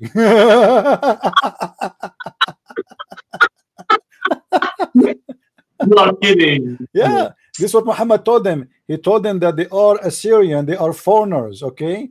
Now the funny, nobody saw them. Muhammad, he took them and he showed them that there was a fire, but he was there. He told them I was here sitting with them and I was reciting Quran, and they said we never heard something like this. And Muhammad, he make a verse about it in the Quran. Then they asked him, where are those genie coming from? He said they are from Iraq. They are Aramaic. They are Sabian. Muhammad wurde gefragt, woher kommen denn diese Genies und Djinns und so? Sagt er, das sind Iraker und Aramäer und so. In the other day I saw some genie from Germany. It's called Mercedes.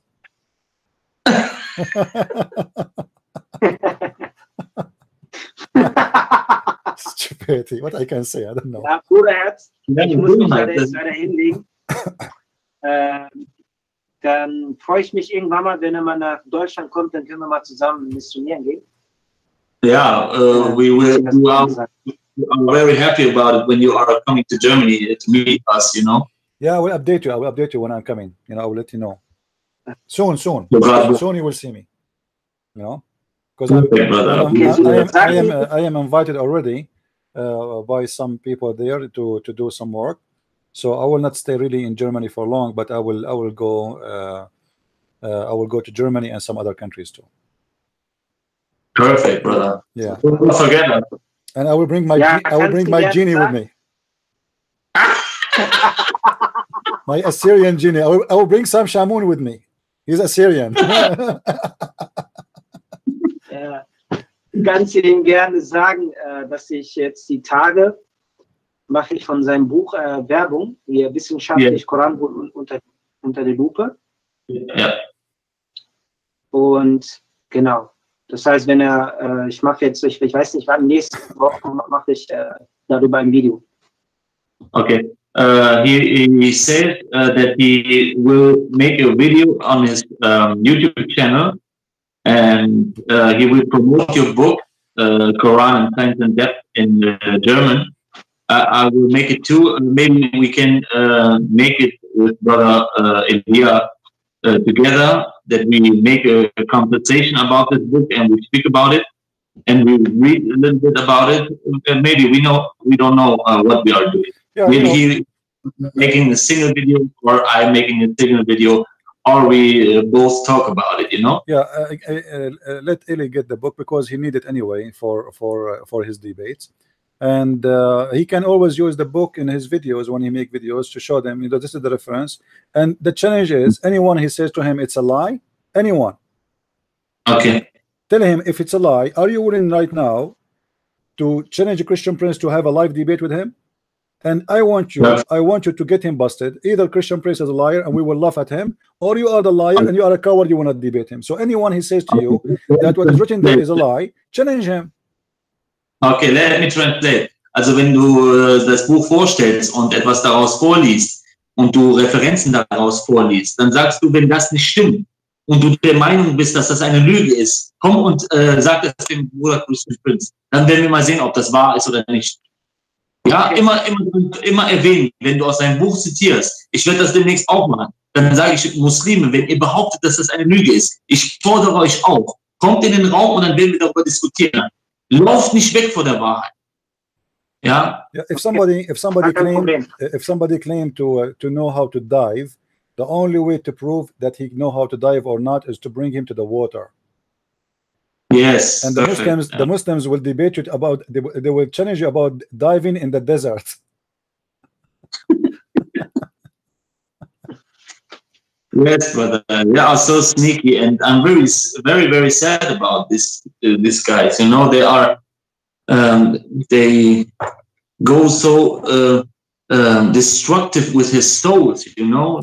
Yeah, but what you see, they might look like they are denying and accuse you of lying, but this is very normal. Sooner or later, they leave Islam. Trust me.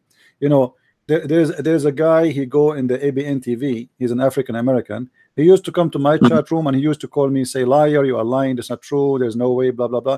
And later he became an anti-Islam and now he is preaching about Jesus and he exposed Islam. So in the beginning, it's very normal for people to say to you, are lying. People, they rejected Jesus too in the time of Jesus. So you and me or Eli are not better to do better than the Messiah himself. So the Messiah himself was rejected by many. But you do your job and you do your duty, and the drop of water sometime or most of the time, if it is consistent, can open a hole in the most hard rock. And this is what we do here. We show them the truth, and the truth will set them free. Amen. Amen. Yeah. And as we say, anyone he will say something we are lying, prove us. We are here. I am here always. Like I stay here for how many hours? And I keep saying, and I keep saying the most repeated word I say, any Muslim, I have my Skype open. People, they can call me. Like now, you have a new name. I did not need to add you. You call me with a new name, right? Eli, he called me. I don't have his name in Skype, which means my Skype is open. People, they call me live anytime. I don't have because you can put a privacy where only people who are your friends can call you. But both of you today call me. I don't have your name in Skype.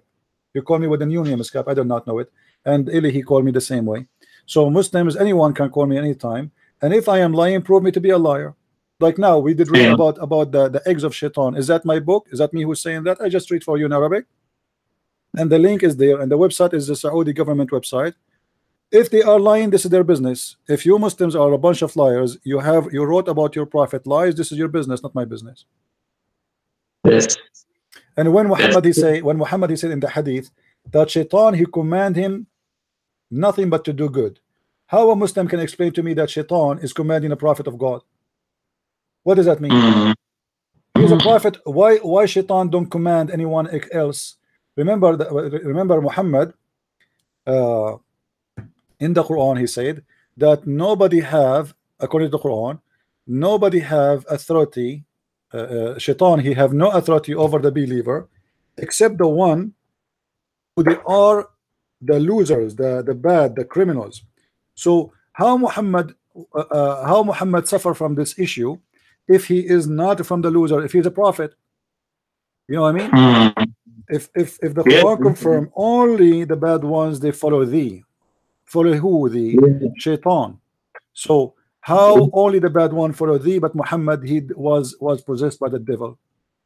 It's like in the hadith, brother, where Muhammad say, if you eat some dates, what is that? And ashruf, or what is that?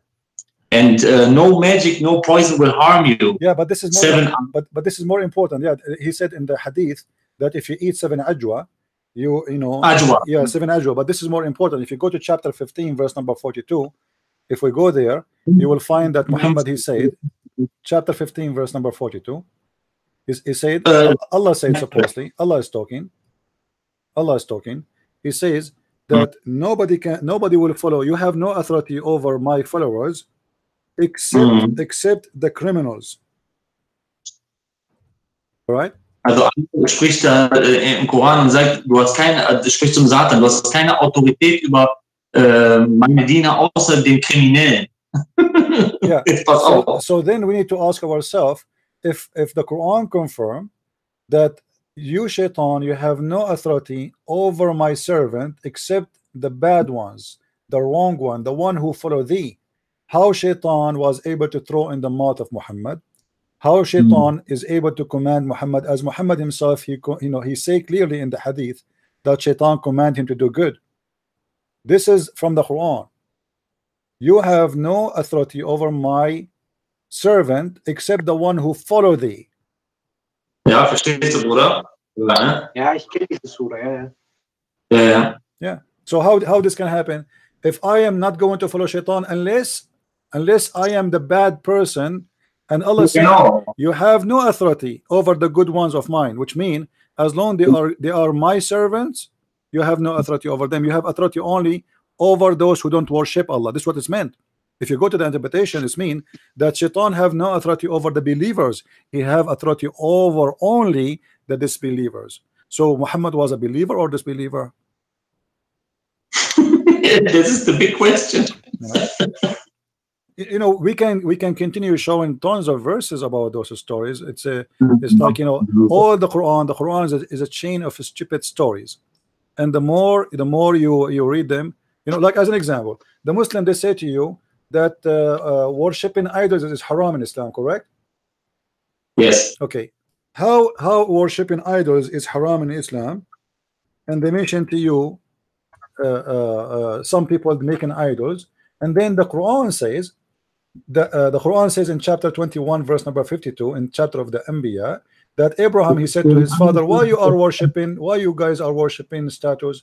But then we will find in chapter 34 verse number 13, chapter 34 verse number 13, 44 34 34. 34. Yeah, verse number 13. Surah 34 Vers 13. Ja, ich sehe schon. Yeah, we find that according to the story that Sulaiman he have a control of the genie, and the genie make for him statues. Do you see it? They made for him what he willed, which means this is his wish. The wish of Allah is the wish of Sulaiman. They made for him synagogues, statues. You see all statues passing like wheels. So Shaitan is a good person. He is serving Allah and he is making statues for Allah. If you read the interpretation, the Muslim, they will say to you, at that time it was okay. Again, What the hell? at that time it was okay. Okay, you see the interpretation, you ask them, okay, what is the status was for? They will say it was a status of the prophets. They make status for the prophet Sulaiman. He makes status for the prophet. For what? To worship them. So the Muslims, the problem with the Muslims, they do not know what is written in their books. Everything they accuse you, everything they accuse you with, they have it in their book. They accuse us that we are lying. Lying is halal in Islam. They accuse us of fornication. Fornication is halal in Islam. They accuse us of theft. Theft is halal in Islam.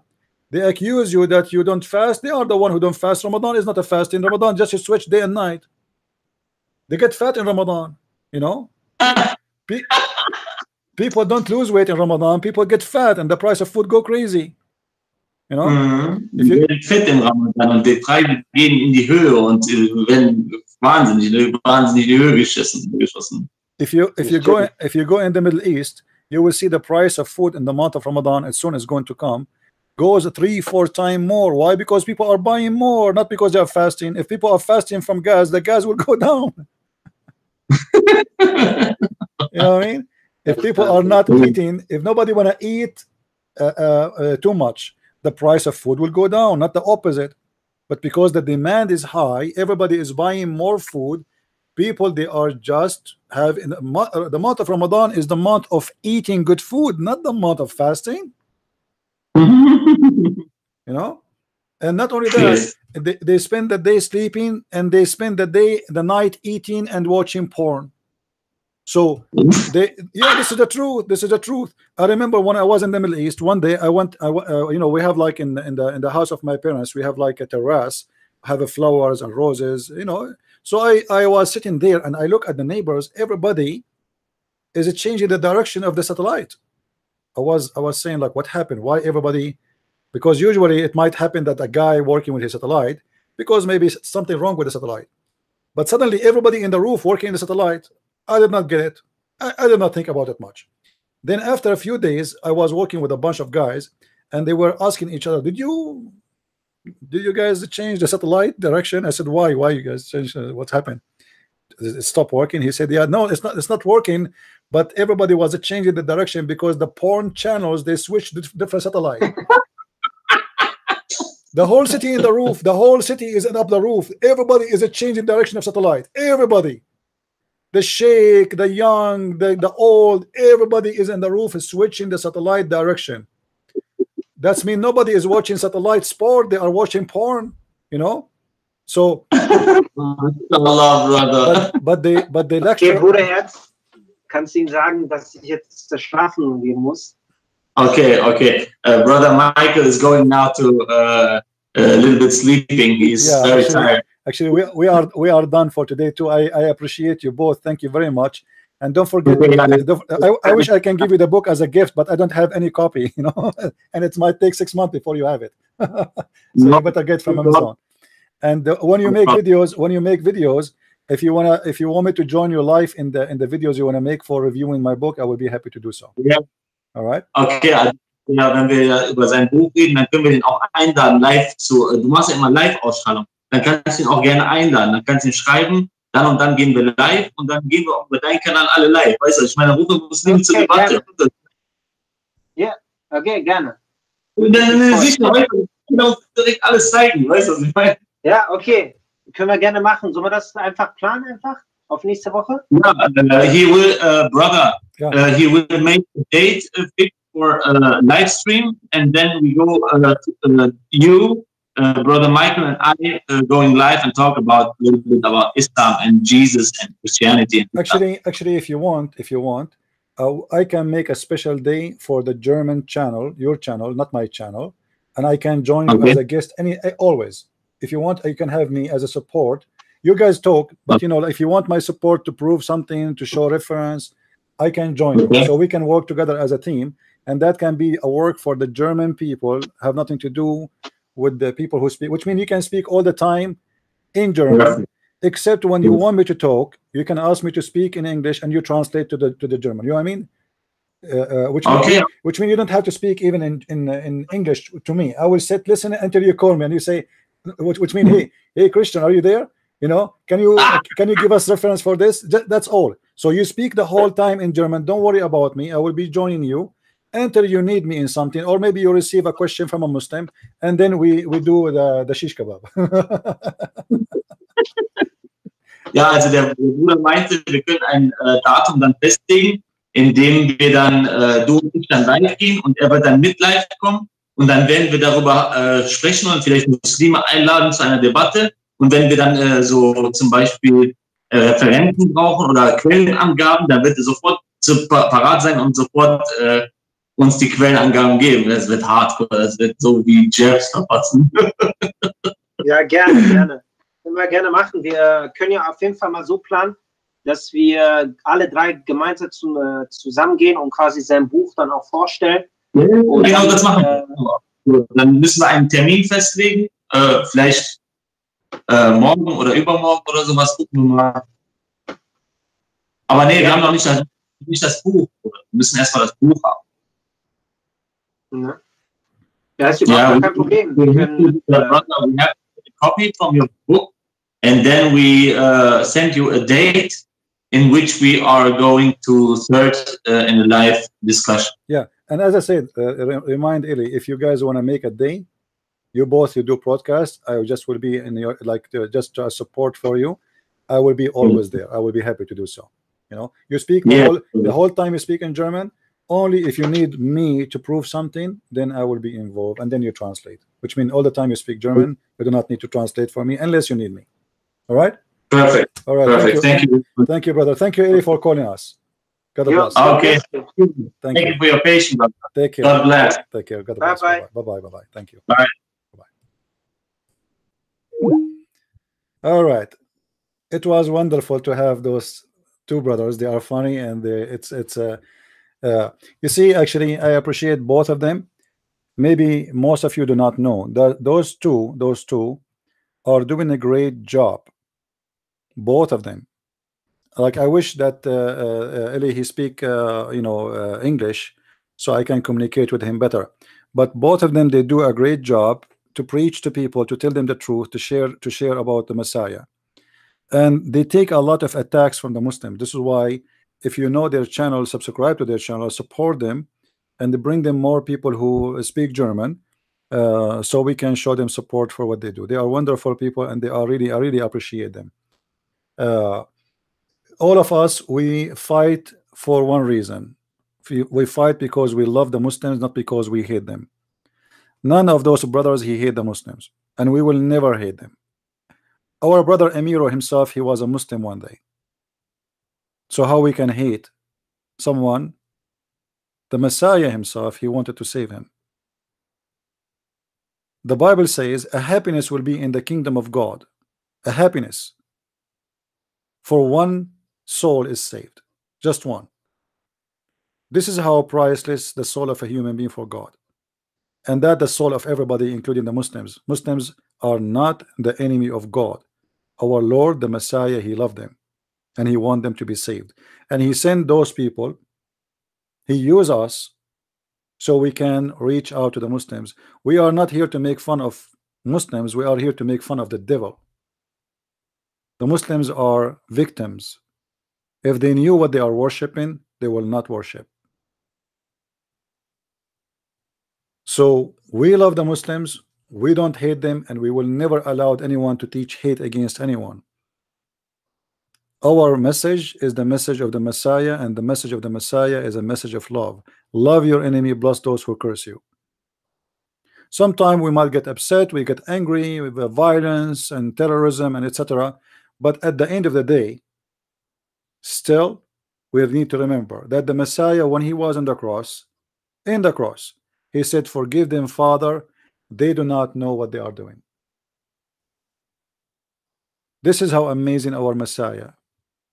When the Muslims, they speak about Muhammad as the best of mankind, he was the worst of mankind. You want to see the best of the best, not only in earth but in heaven. That is the Messiah. The person who forgive, not only he taught us to forgive, he forgive himself those who crucify him.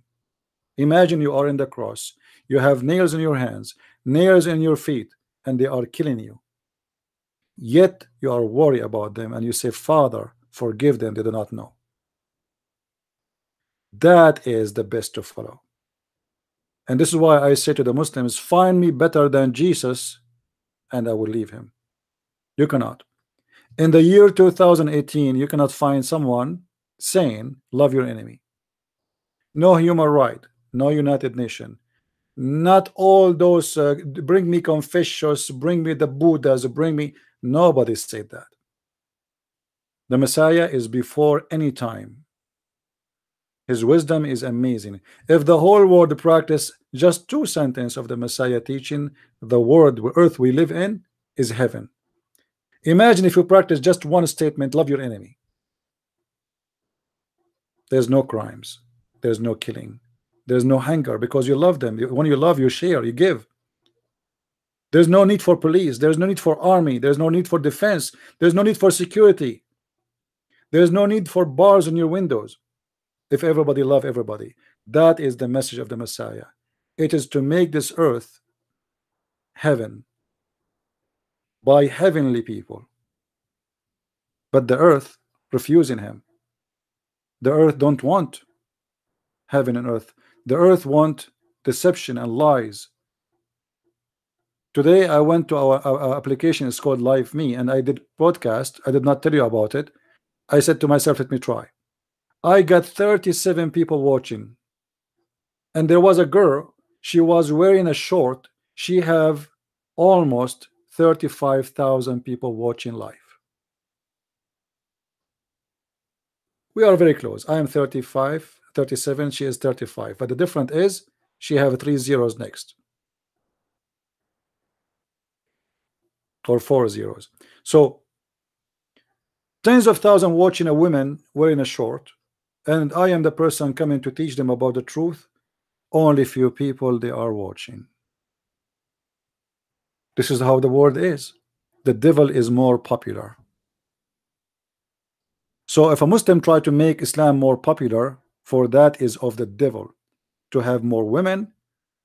Islam is about sex, sex on earth, sex in heaven, muta in earth. You can rent women in heaven, you can hire women in heaven, you can sleep in heaven even with your sister, even with your grandmother, with your niece, with the daughter of your brother. Everybody is available for sex. Tens of thousands of women for sex. That cannot be from God. That is from a pimp. That is from a pimp from Las Vegas. Even a pimp in Las Vegas, he will not go exaggerate and tell you I will give you tens of thousands of little children and women. That cannot be God. God is holy. His name is holy. His ethic is holy. His teaching is holy, for he is holy. And that is the Messiah, the Lord, the one who said in the Bible, who of you can prove me to be a sinner? And nobody dared to say so. Even the Muslims in the Quran in chapter 19 verse 19 says that Jesus is the holy son of Mary. And when we ask the Muslims why Jesus have no father, they have no answer. They give you a stupid answer saying so is Adam, but Adam is not born, you idiot. Jesus is born. Why only from the whole universe there's only one person don't have a father, but yet he is born? They cannot give you the answer. For Islam was a fake religion trying to copy some of a Christianity to make itself valid. This is why you will not see a Muslim making fun of us for believing that Mary, she was a virgin. Not because it's logical for the Muslims, but because the Quran said so. Have you ever seen a Muslim making fun of you for saying Mary was virgin? Nobody make fun of that. Not because it's logical. Imagine if the Quran never said that, they will be making fun of you. They will say you are stupid. They will say how a woman she can give birth without a man, you idiot, stupid. Are you stupid or what? Just because Muhammad he said yes, this is what happened, they agree.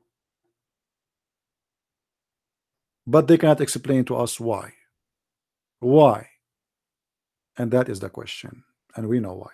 Thank you very much for being here. May the Lord bless you all, and until we see you soon again, Christ is Lord and Islam is a bad, ugly cult, and here we expose it every day. Join us, subscribe, and tell your friends about what we do and about my books, about my videos. And if you want to contact me, please feel free. There's always a link in the info to do so. Thank you, and God bless. See you soon. Bye-bye.